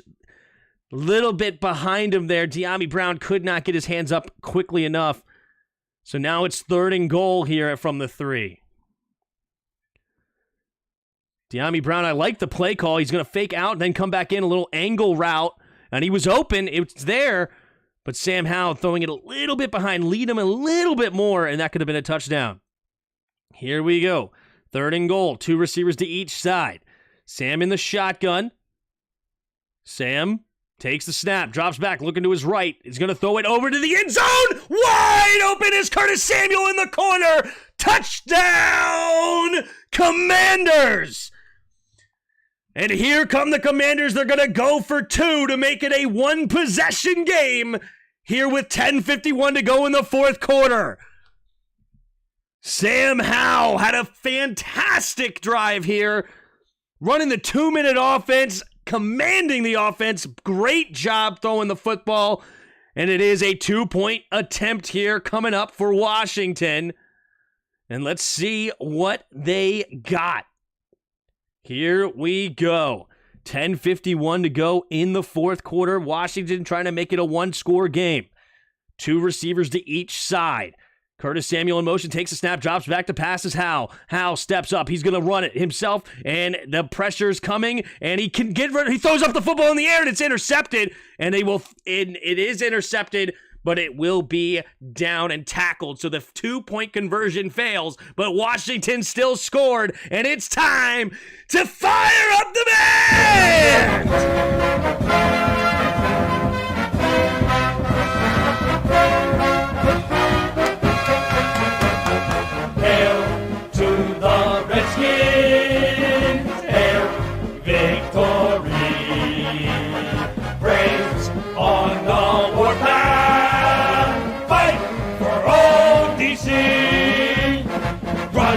Or score, we want a lot more.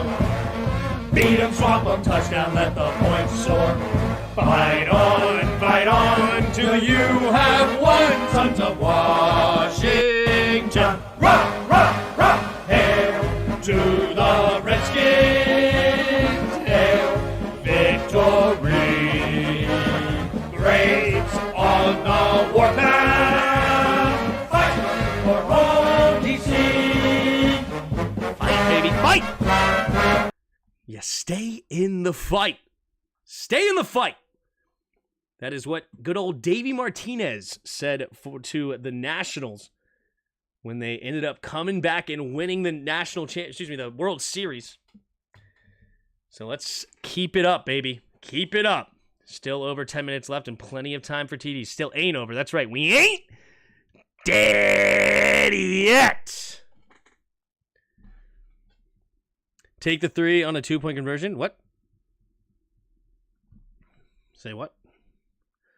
Let's take the 3. Let's take the 3. Fire around. I'm tired of coaching. What's wrong with you? Because we got that 3, it's still a 10-point game. Now we need a touchdown and a 3-point and a field goal. What are we talking about? Mid 2-point play. Yeah, we'll have to go back and watch the film on it. Jahan was open, says T-Ho. I'm not sure. Pick 6 into. Tim, is there any way you can drink a beer with us Commanders fans while you're announcing the game?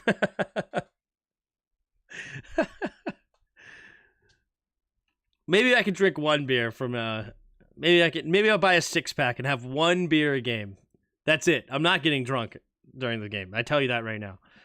But I don't even like beer. That's the other problem.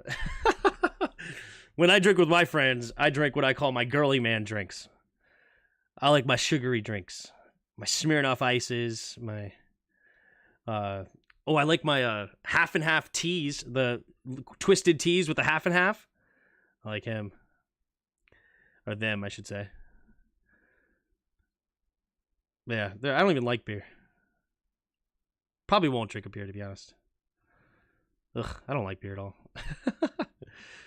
Was wide open. Sam was trying to play hero. Gotcha. We'll have to watch the film on that one. Here we go. 10:51 to go in the 4th quarter.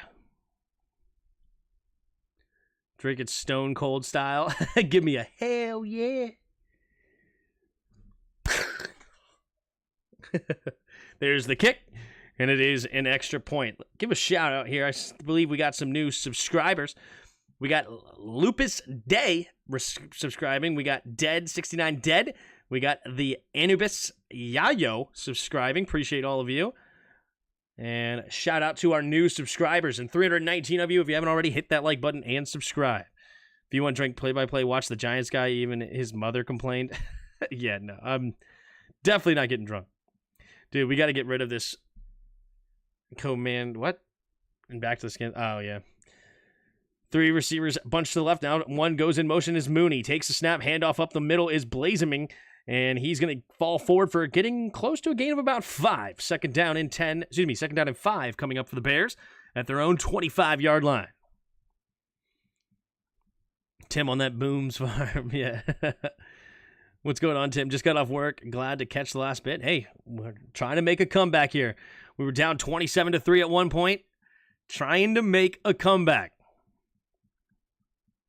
7 touchdowns and a field goal, end in a tie and go second overtime. In 2 weeks this time, and will we win? Let's do it, Wayne. Let's do it. 2nd and 5. Here we go. Fields in the shotgun. Man goes in motion, 2 receivers to each side now, takes the snap, handoff up the middle. Nope, he keeps it running to the right, and truck stick, but nice tackle there by Percy Butler. Good wrap-up tackle. No, excuse me, it's Danny Johnson. Thought I saw 35. No, it's 36. Danny Johnson making a nice tackle to not let him get any more yards. And yeah, that was a good wrap-up tackle. Fields laid down the boom, but Danny Johnson wraps up his legs, doesn't let him get out there, and it's 3rd and 2 here. Washington, can they get off the field? Here we go. 9.5 to go in the 4th quarter. 2 receivers to each side. Man in motion. 3 receivers to the left. Fields in the shotgun. Takes the snap. Blitz coming. Has to get rid of it, and he does, and it's a good stop. Benjamin St-Juste knocking it away. Incomplete. 4th and 2, and Washington will get the ball back here with 9:20 to go in the 4th quarter. Down by 10. St-Juste all over. Ooh, it was a little early. DJ Moore has a little argument. But he's looking for the ball. That's the big thing, is he's looking for the ball. There's allowed to be a little bit of contact as long as you're looking for the football, and that's what he was doing. Good defense by Benjamin St-Juste. Here's Gill for the punt. Takes the snap, and there's the kick. High flying kick to the right side, and it will be fair caught at the 20-yard line by Crowder. And that is where Samuel Howell will take the field yet again here. 9:13 to go in the 4th quarter. And we will take a short break. TD, then another stop. Let's do it. Let's do it. Another game when the defense gives up 30 points. Yep. St-Juste is the master of this kind of thing for some reason. Yeah, he's got great quickness. He had one of the fastest shuttles and 3 cone drills, if I remember correctly. Or was it the 3 cone drill and not the shuttle? I don't remember. One of them, whatever one does the shifty, like shows how shifty you are. I think it was actually the 3 cone. Crazy fast 3 cone drill. It wasn't the fastest 40, only like a 4.5 40-yard dash or something like that. But the shuttle was elite, and it's really good, especially in the slot, but also anywhere, especially on those short plays that you have that quickness to come out of your break and get your hand on the football. Tim, you need to try Jack Daniel Fruit Punch. It comes in a 4-pack, 12-ounce bottle. You'll love it. It's a California thing. Ooh, a Jack Daniel Fruit Punch. That sounds pretty dang good, Frank. That sounds pretty good.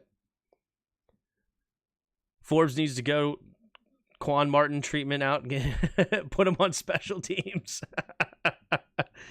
Jay Crowder needs a touchdown. It's been so long. That'd be fun. Bears are choking. Yep.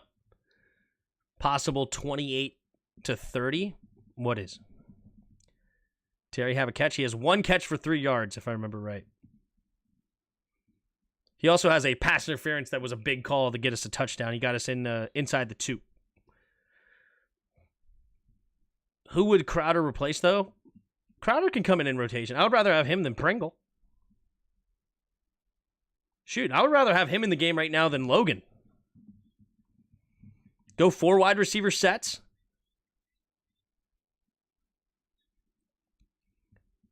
St-Juste could have picked that off. That would have been tough, but...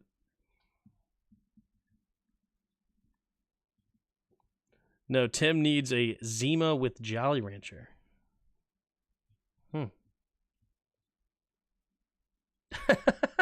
Frank, you need to try to fix that caps lock next time you comment. Forbes is trash. I was on the fence, but it's official. I'm sorry, Jack. I'm sorry that you've come to that conclusion now, and it sucks. And it sucks. I was hoping to be wrong. I really was. I was hoping to be wrong on him. I don't want this team to fail. I hate it.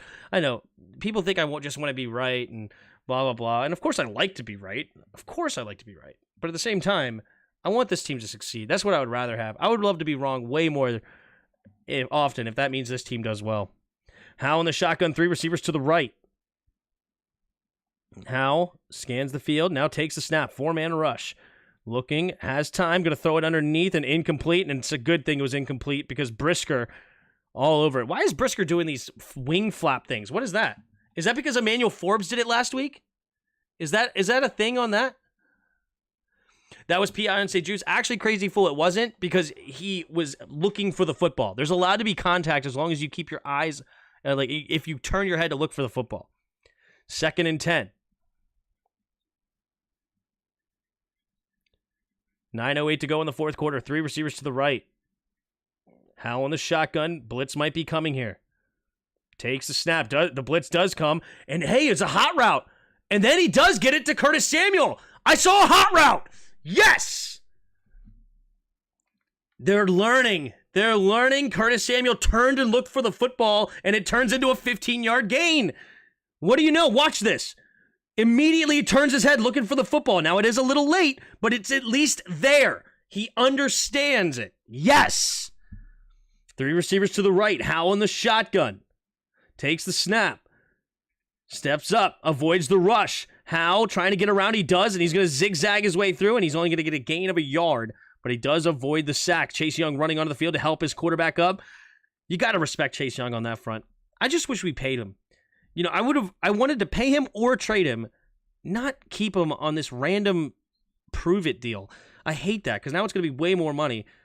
I wasn't necessarily saying give up on him. I just don't like this idea, because now that he's playing well, he's showing good leadership, now he's going to be way more money. But here we go, 2nd and 9. 8 minutes to go in the fourth quarter. 3 receivers to the right. Howell in the shotgun takes the snap, drops back to pass, steps up, avoids the... Nope. Down goes Howell. And he stepped up in the pocket, and Leno let him inside, and Yannick Ngakoue gets his first sack of the game. And now it's going to be 3rd and long here for Washington.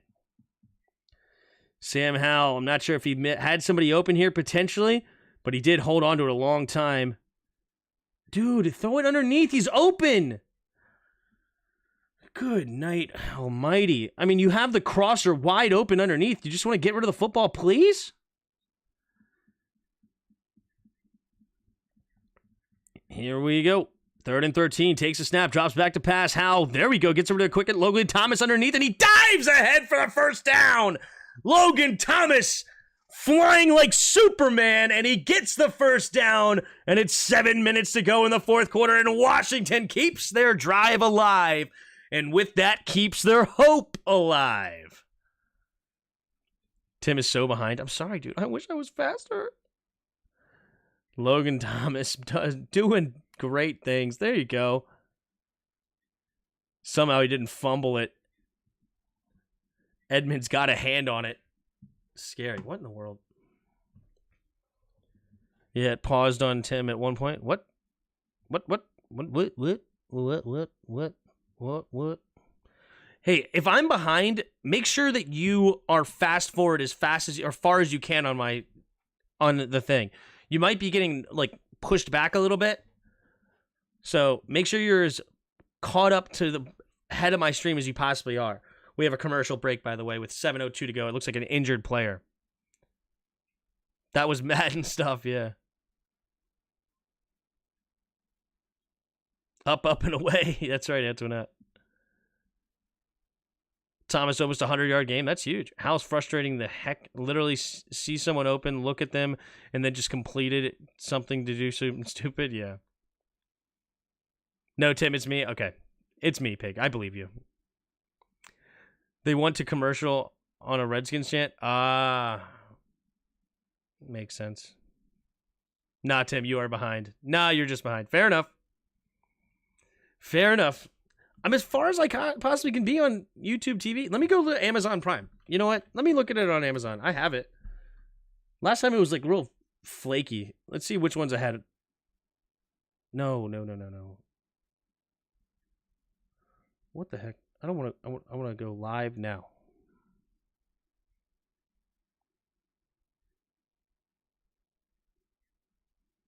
Rapid recap? What do you mean rapid recap?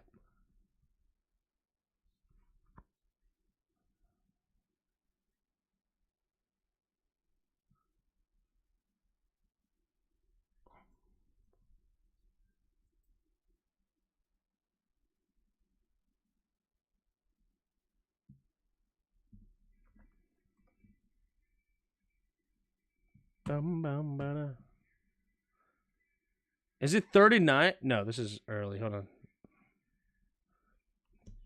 Is it on Twitch? All right, I'm going to Twitch. Here we go, live.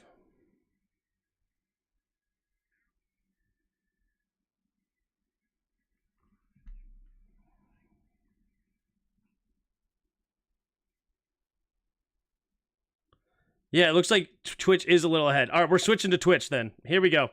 1st and 10, Washington at the 45-yard line. 7 minutes to go. Howell in the shotgun. Howell in the shotgun. 2 receivers to each side.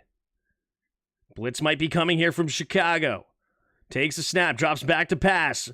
Looking. Going deep. And it is a tough play. And it's a flag! Another pass interference! Terry trying to fight for the ball, come back to the ball, and he could not come back to get it. The defender was preventing it.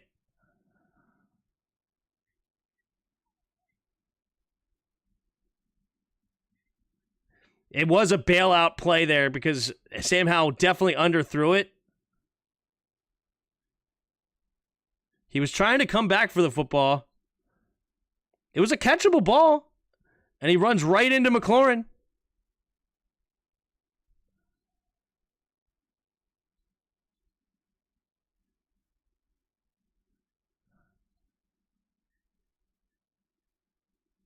Oh, it definitely significantly hinders. They pick up the flag. Wow. They pick up the flag.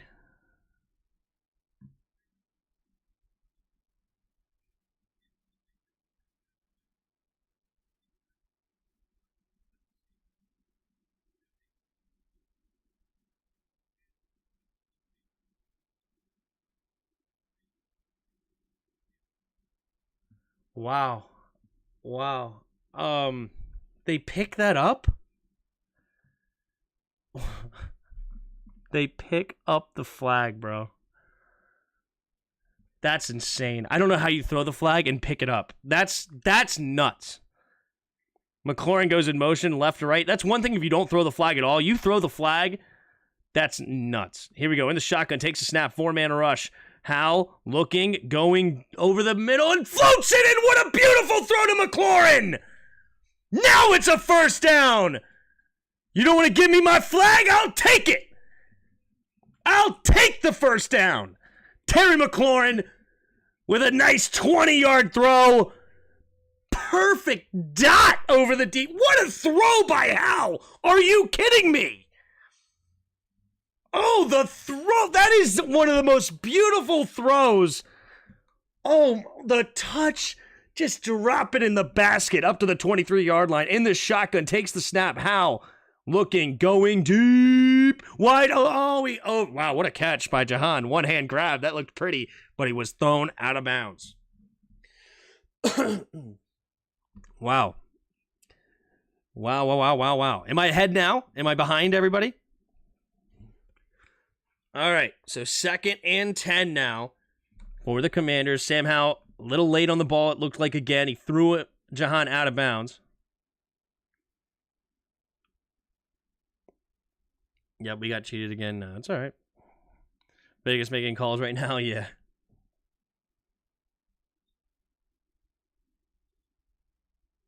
Nice one-hand catch for out of bounds. Yeah, exactly. You are perfect now. Nice. Shout out Twitch. Shout out Twitch. 2nd and 10. 5:54 to go in the 4th quarter. Howell in the shotgun. Curtis goes in motion right to left. 2 receivers each way. Takes a snap. Blitz coming. Howell has to get rid of it. Barely does. It's going to be caught by B-Rob. Can he get it out of... Oh! Why did he catch it? It's so pretty, that one-handed grab, but now you lose 5 yards. It's one of those that you wish you dropped. You wish you dropped. Just the YouTube lag, but that won't be fixed right. I accept Venmo. Shout out Pig. Smash that like button. Thank you. If we can get to 200 likes, that'd be appreciative. So after the wait a minute. Oh, are they going to call a flag here? No? Or is it a injured player? Edmonds is injured. Okay, so it's a Chicago Bear injured right now. 3rd and 5 with 5:36 to go. Washington is in field goal range. So if they settle for a field goal here, that is still a 7-point game with plenty of time. But if we can get a first down, that would be huge. 3rd and 15, 5:36 to go in the fourth quarter. Can Washington complete the comeback? I think the Bears are faking injuries because they're gassed. It's possible. Andrew says, cut B-Rob. Oh, man. He had 82 open. Thomas had so much field in front of him on the cut. I didn't see it. I have to follow the football. You guys see some things that I don't sometimes. And 3 timeouts. That's right, Kikosio. Here we go. At the 27-yard line of the Bears. 3rd and 15.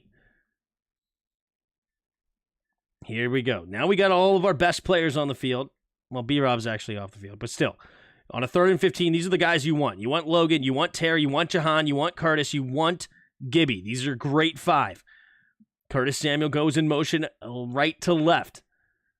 Here we go. Howe takes a snap. Blitz coming. Howe going to get underneath it. It's going to be dropped by Gibby. Go to the bench. Go to the bench, Antonio Gibson. All right, so Washington's going to settle for a field goal here. Try to make it a 7-point game with 5 minutes to go in the fourth quarter. When will you do the film? I haven't decided. It's going to be on the road. I actually thought I'm going to have a lot of time on the road. I might even do it Saturday, to be honest with you guys. But it's going to be dependent. We'll have to look. 4th and 15. Joey Sly ready to kick it away from the left hash. It's a 46-yard attempt. The snap, the hold, the kick is up, and the kick is no good.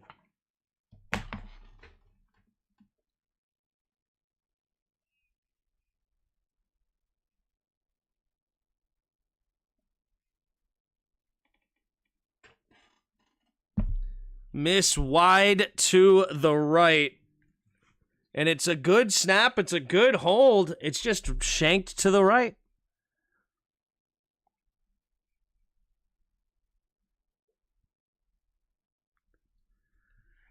All right, that hurts. That hurts. Can we get a turnover defense? Defense needs to step up, man. Ray Finkel. Yep. Can't believe this is the time Sly decides to be Bush League.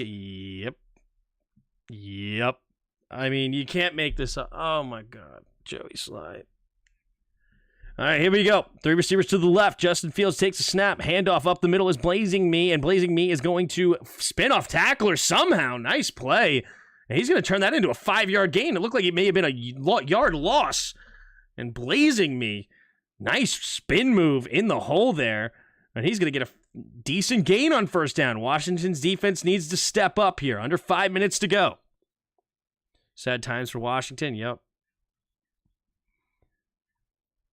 Here we go. Under 5 minutes to go in the fourth quarter. Oh, now the Commanders are injured. Who was it? Ridgeway.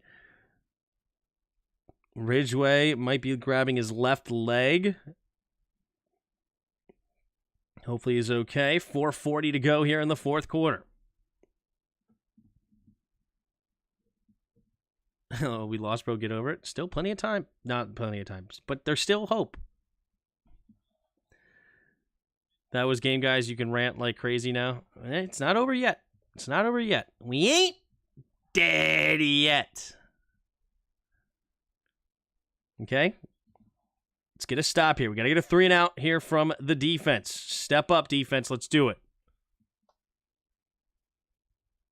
Yeah, we gave him 27 in the first half. That's right, Pig. Come on, baby. Come on, baby. 2nd and 4. 2nd and 4, defense. Get off the field. They start the clock again with 4:40 to go. Fields in the shotgun. 3 receivers bunched to the right, Blazing Me the running back. They're up to the 42-yard line. Mooney goes in motion to the left now. Takes the snap, handoff up the middle, and Blazing Me will get maybe 2 on the play. So 3rd and 2 coming up. Big play here for Washington's defense. Washington uses a timeout.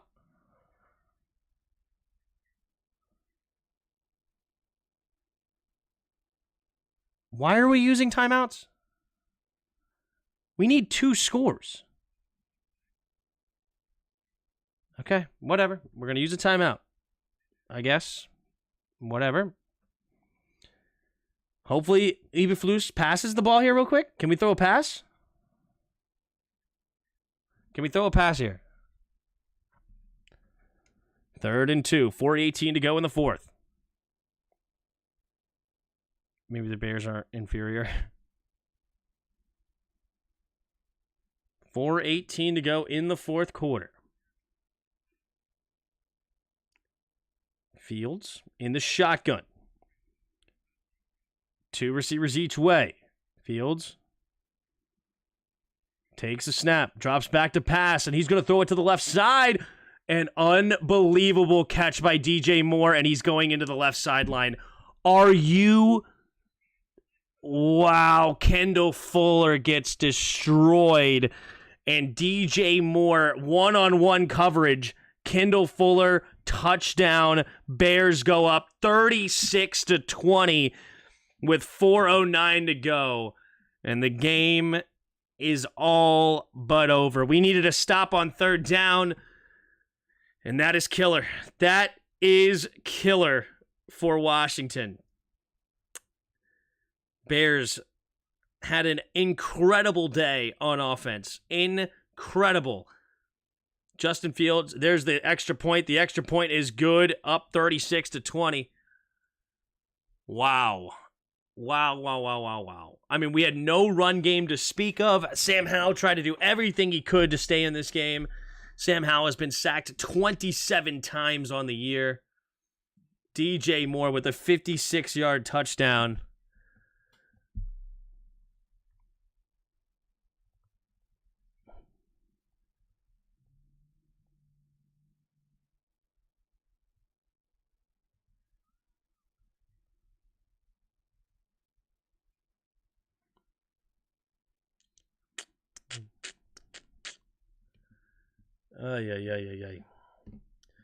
Game was over when their dude didn't use Robinson last postseason. What? Why not go for that interception? Hey, why are we retracting messages or deleting messages? It's all right. People can talk their smack. As long as they're not spamming. That's the only thing. I don't want spammers, but people talking smack, it's all good. It's all in fun. I don't know what he said. Maybe he said some absolutely egregious stuff, but here we go. 4th quarter, 4:09 to go, and it will be a touchback. Gibby doesn't even try to return it.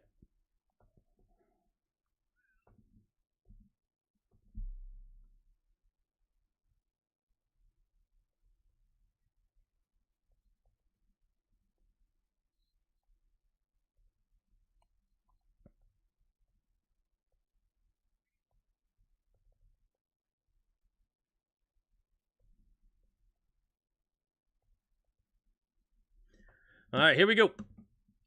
In the shotgun, 3 receivers to the right. Howell takes a snap, 4-man rush, steps up, pressure coming, has to escape, and he cannot. Leno gets beat by Walker, and it is a sack. And it's now the 28th sack of the year for Sam Howell. Justin Tim and someone banned him for 24 hours. He just said yes, sir. Oh, man. 3 receivers to the right in the shotgun. Takes a snap. Howell steps up, throwing it over the right side, and it will be caught for a gain of about 10, maybe 9, something like that. And 3rd down and long coming up for Washington. Here we go. 3 receivers to the left. Howell in the shotgun takes the snap, drops back, steps up, pumping, and down goes Howell again. And it's the 29th sack on Howell this season. The pace is staggering. Nearly, on average, 6 sacks a game. And the pressure is now getting to them big time. They're pinning their ears back and just going whole hog on this terrible defense. In the shotgun, Sam Howell, 2 receivers to each side, 4th and 18. Bears with very soft coverage, standing at the sticks. Howell steps up, pressure, now throws it underneath. It'll be caught by Cole Turner. Cole Turner slipping a tackle, and he stays on his feet, and he's going to get past the 20-ish. Now 25, so that'll set up at the 26-yard line, 4th and 9. And Washington's punting? They're not punting. They are not punting here. They're not really punting here, right?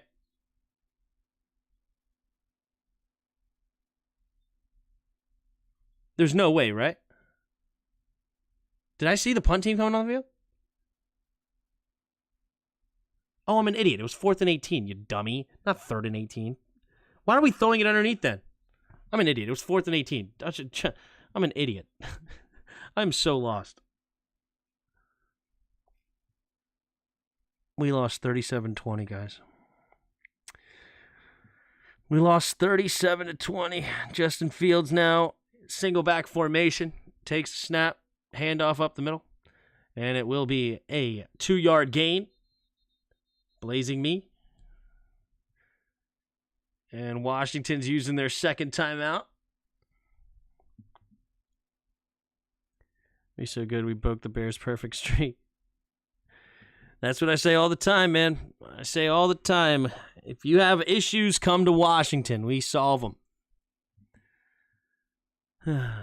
Call it a night, Tim. Get some rest, man. I'll finish it. I'll finish the game. I'll finish it.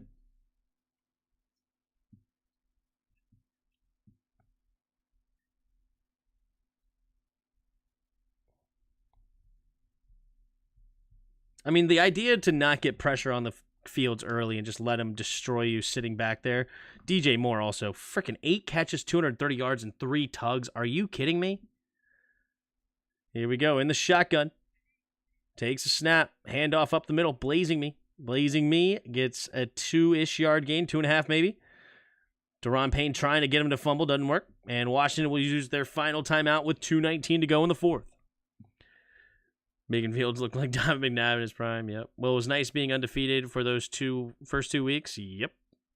We punt to call the timeout, shaking my head. Team's an embarrassing defensive coordinator, a total embarrassment. I agree, skin them alive. I agree. 230 yards is stupid, yep. I mean, he gave everybody the business. He gave Forbes the business. He gave Fuller the business. He gave St. Juice the business. DJ Moore gave him all the business.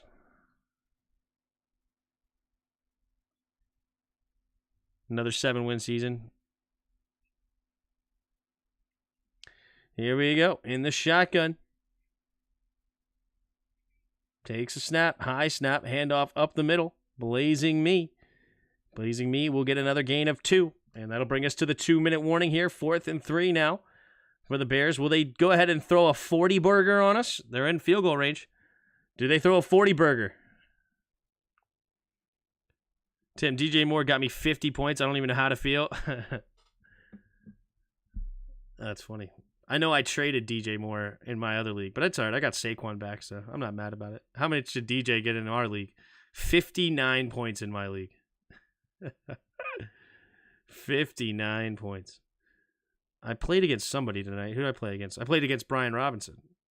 Robinson did not have a great day. 9.5.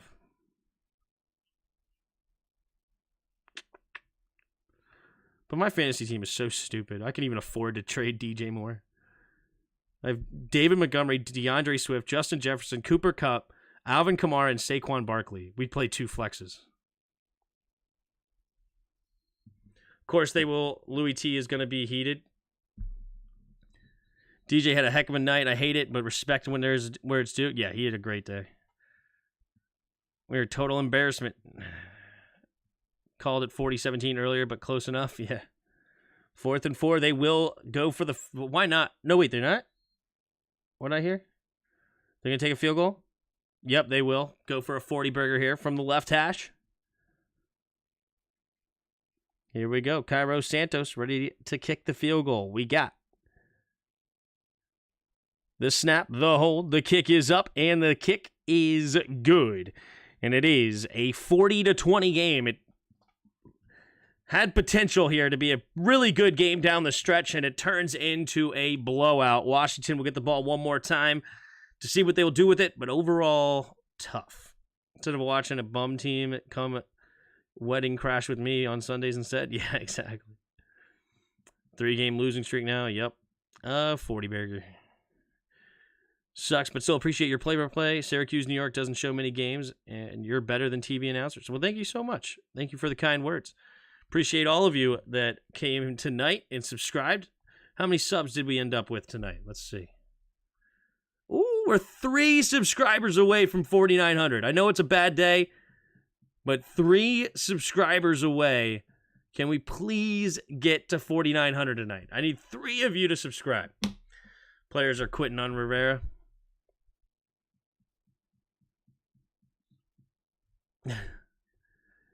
So freaking whack. Yep. 40-20. I hope nobody showed up next home game. Just the team doesn't show up. Yep. Are you streaming on Sunday? To be determined. To be determined. Keep an eye out. I haven't decided 100% one way or the other, but keep an eye out. Here's the kick from Santos. Kicking it off, and it will be a touchback here. Just under 2 minutes to go in the fourth quarter. Under 500 feels terrible. I hear you, dude.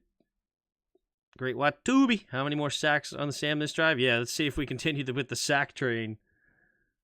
This is tough, man. This is tough. 40-piece nugget on Del Rio, yep.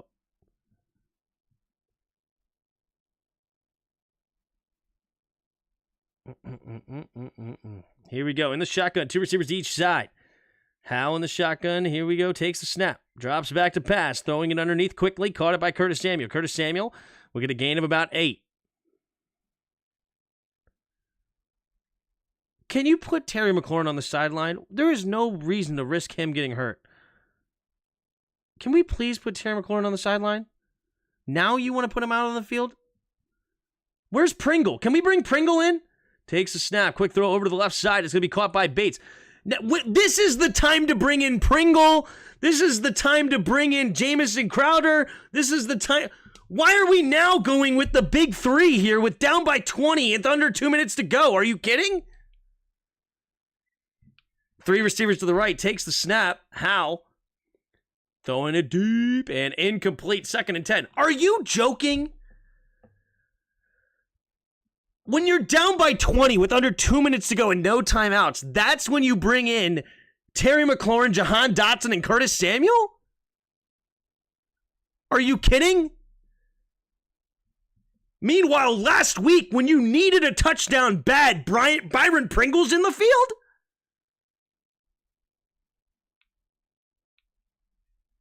That's got to be the biggest joke I've ever heard of.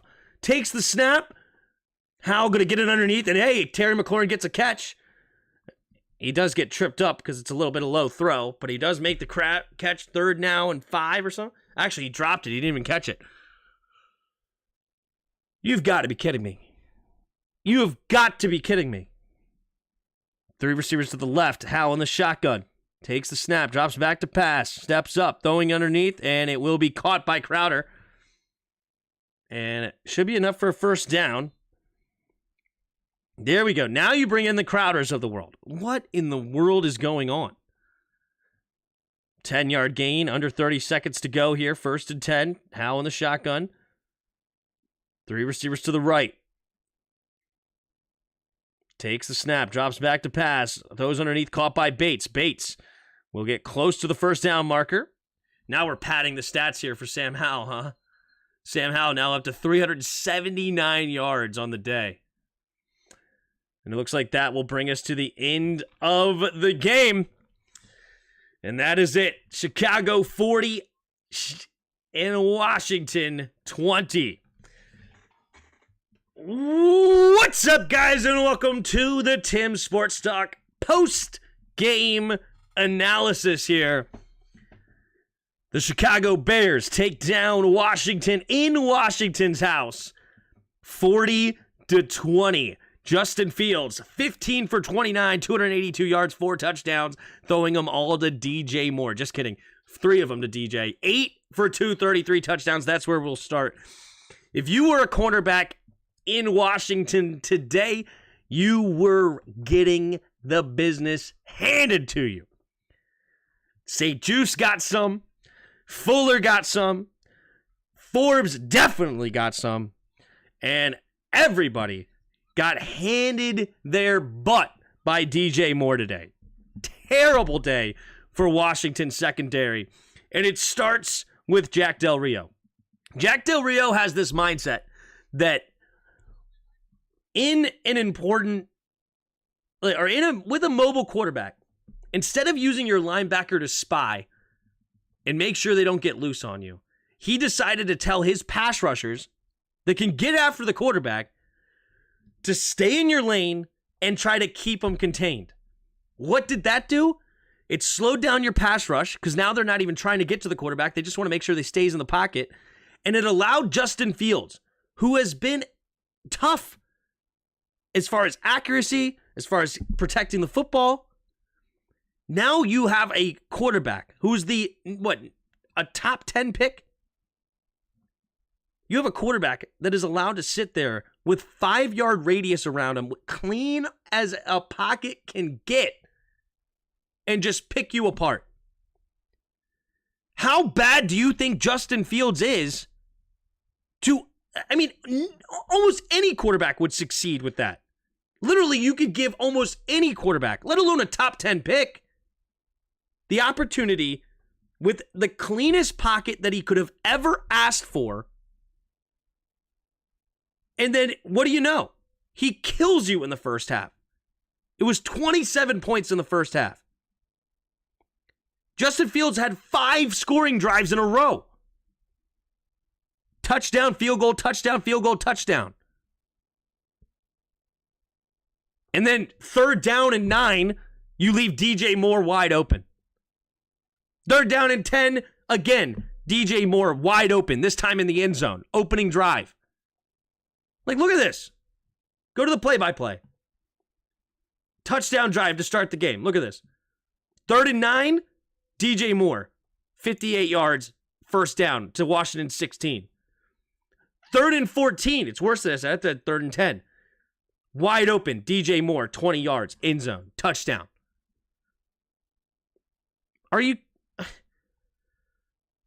That's a joke. This has been a horrible offense this year. They have struggled mightily. But instead, on 3rd and 14, instead of bringing any pressure, you allow Justin Fields all day, and then on top of that, you leave their number 1 target wide open, in zone. This isn't man-to-man, where he can just cross somebody up and leave somebody in there's dust. No, you just leave a wide open, missed assignment gap zone. That's not on Del Rio. That's on Percy Butler getting the touchdown. That's on Derek Forrest allowing the big play. Right? But it doesn't matter because the start is you're not getting any pressure on a young quarterback that has struggled throughout his career. He has lost 13 straight games. But you made it so easy for Justin Fields. Yeah, I mean, it's just nuts. We had no run game to speak of today. Offensive line and Brian Robinson looked horrible. Brian Robinson's the only one that got carries all day. 6 carries, 10 yards. 6 carries, 10 yards. Meanwhile, the Bears are converting 1st downs on 3rd and 7 with the run game. Cody Barton and Jamin Davis, what are you doing? How are you allowing a 3rd and 7 conversion in the run game? We had a couple of big turnovers. Those hurt big time. Sam Howell throwing a pick over the middle. Not good. It was late, way late on the ball looking for Curtis Samuel. Stroman got the pick. Logan Thomas, he had a fumble fighting for extra yards, and they strip it from him. He had a great day, though. 9 catches, 77 yards, and a touchdown, but he did fumble it, and it was a big, costly fumble.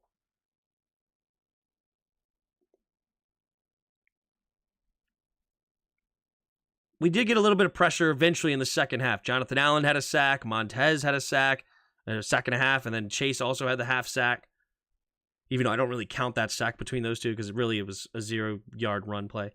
But nonetheless, the stat sheet says it. And you know what's funny is with all that, with how poorly we played and how poorly Jack Del Rio called the game, we still had a chance to be down by 7, but then Joey Sly strikes, missing a field goal and just killing our momentum. Killing it.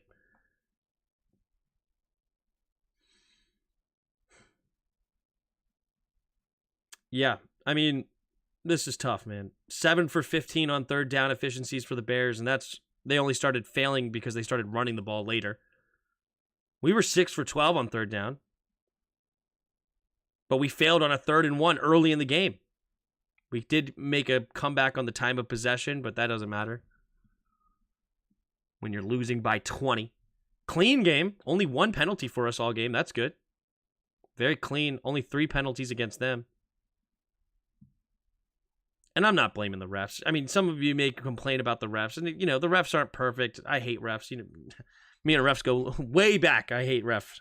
Ever since when I was playing little league basketball, I hated them. Or whatever, city league basketball. But I'm not blaming the refs here, man.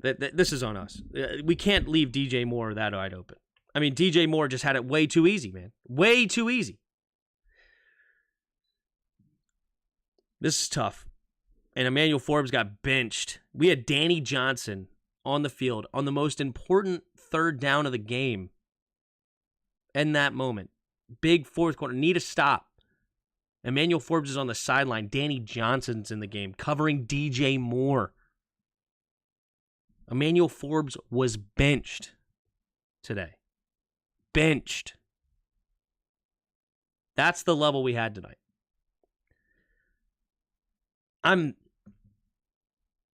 There's not much positive to take away from this game other than, Sam Howell, he's a tough son of a gun. He is a tough son of a gun. He still needs to learn the offense. He needs to get that ball out quicker. He needs to understand where the receivers are going to be so he can, he's good on his first read, but when he comes back to the second read, he needs to see it before he really lets it loose, right? It's like, if you see the linebacker way out of position and covering the guy you're covering, you have to realize that, hey, that means he left the void open. Just come back and throw it. At least cock back and get ready to throw it. If you do look back and before you actually release the football, you see a safety crashing down or something like that, just turn it into a pump fake. That's fine. But be ready to just launch it when you come back. Depending on the play, obviously. Some plays you can't just come back and just start throwing the football. It's just, you have to understand the offense and when you can and can't do that. And some things are like that for him. He's got to learn and throwing guys open. He did do better at it at times. I think EB is stressing that. I do like EB still. I'm still an EB fan. I really am. I can see progressions. One big thing I saw today was a hot route. A hot route. They sent the blitz and immediately, I've been crying about it. You can go back and watch my film reviews. I'm like, Curtis, turn your head around. Give Sam Howell an option when they're sending a full blitz. He did it today. Smart. I'm glad they're starting to figure out the hot routes. That's good. That's going to be helpful down the road. Sam Howell padded stats there at the end. He ended up with 388 yards on the day. He had a good day throwing the football, though. He did have that one bad pick, but overall, I did like his performance. I thought he did, and he is a tough guy running that football. Jeez.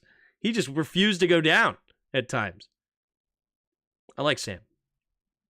You know who I also like today? Chase Young. Chase Young was bringing heat.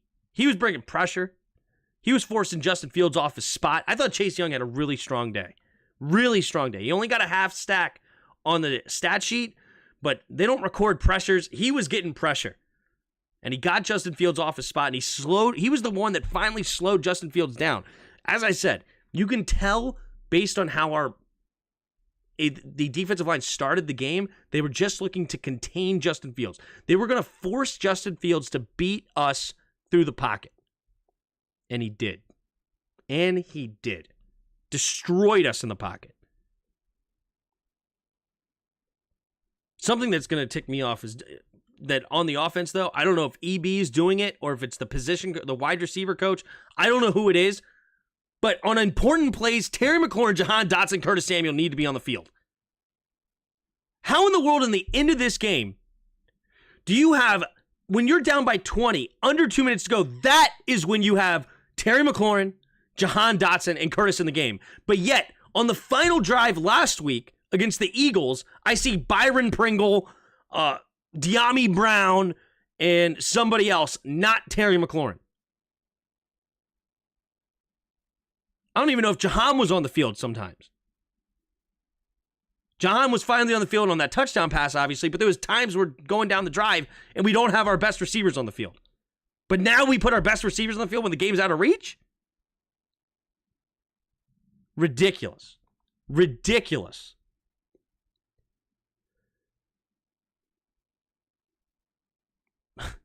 That is hilarious. Justin Fields had 282 yards of throwing. 230 went to DJ Moore.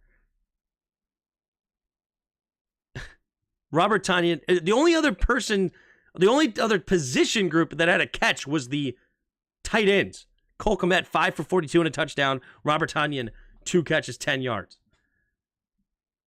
They weren't even spreading the ball around. They just said, we're going to get it to DJ, and we left him open. That's unbelievable. Even though he did have Darnell Mooney open a couple times, he just missed him.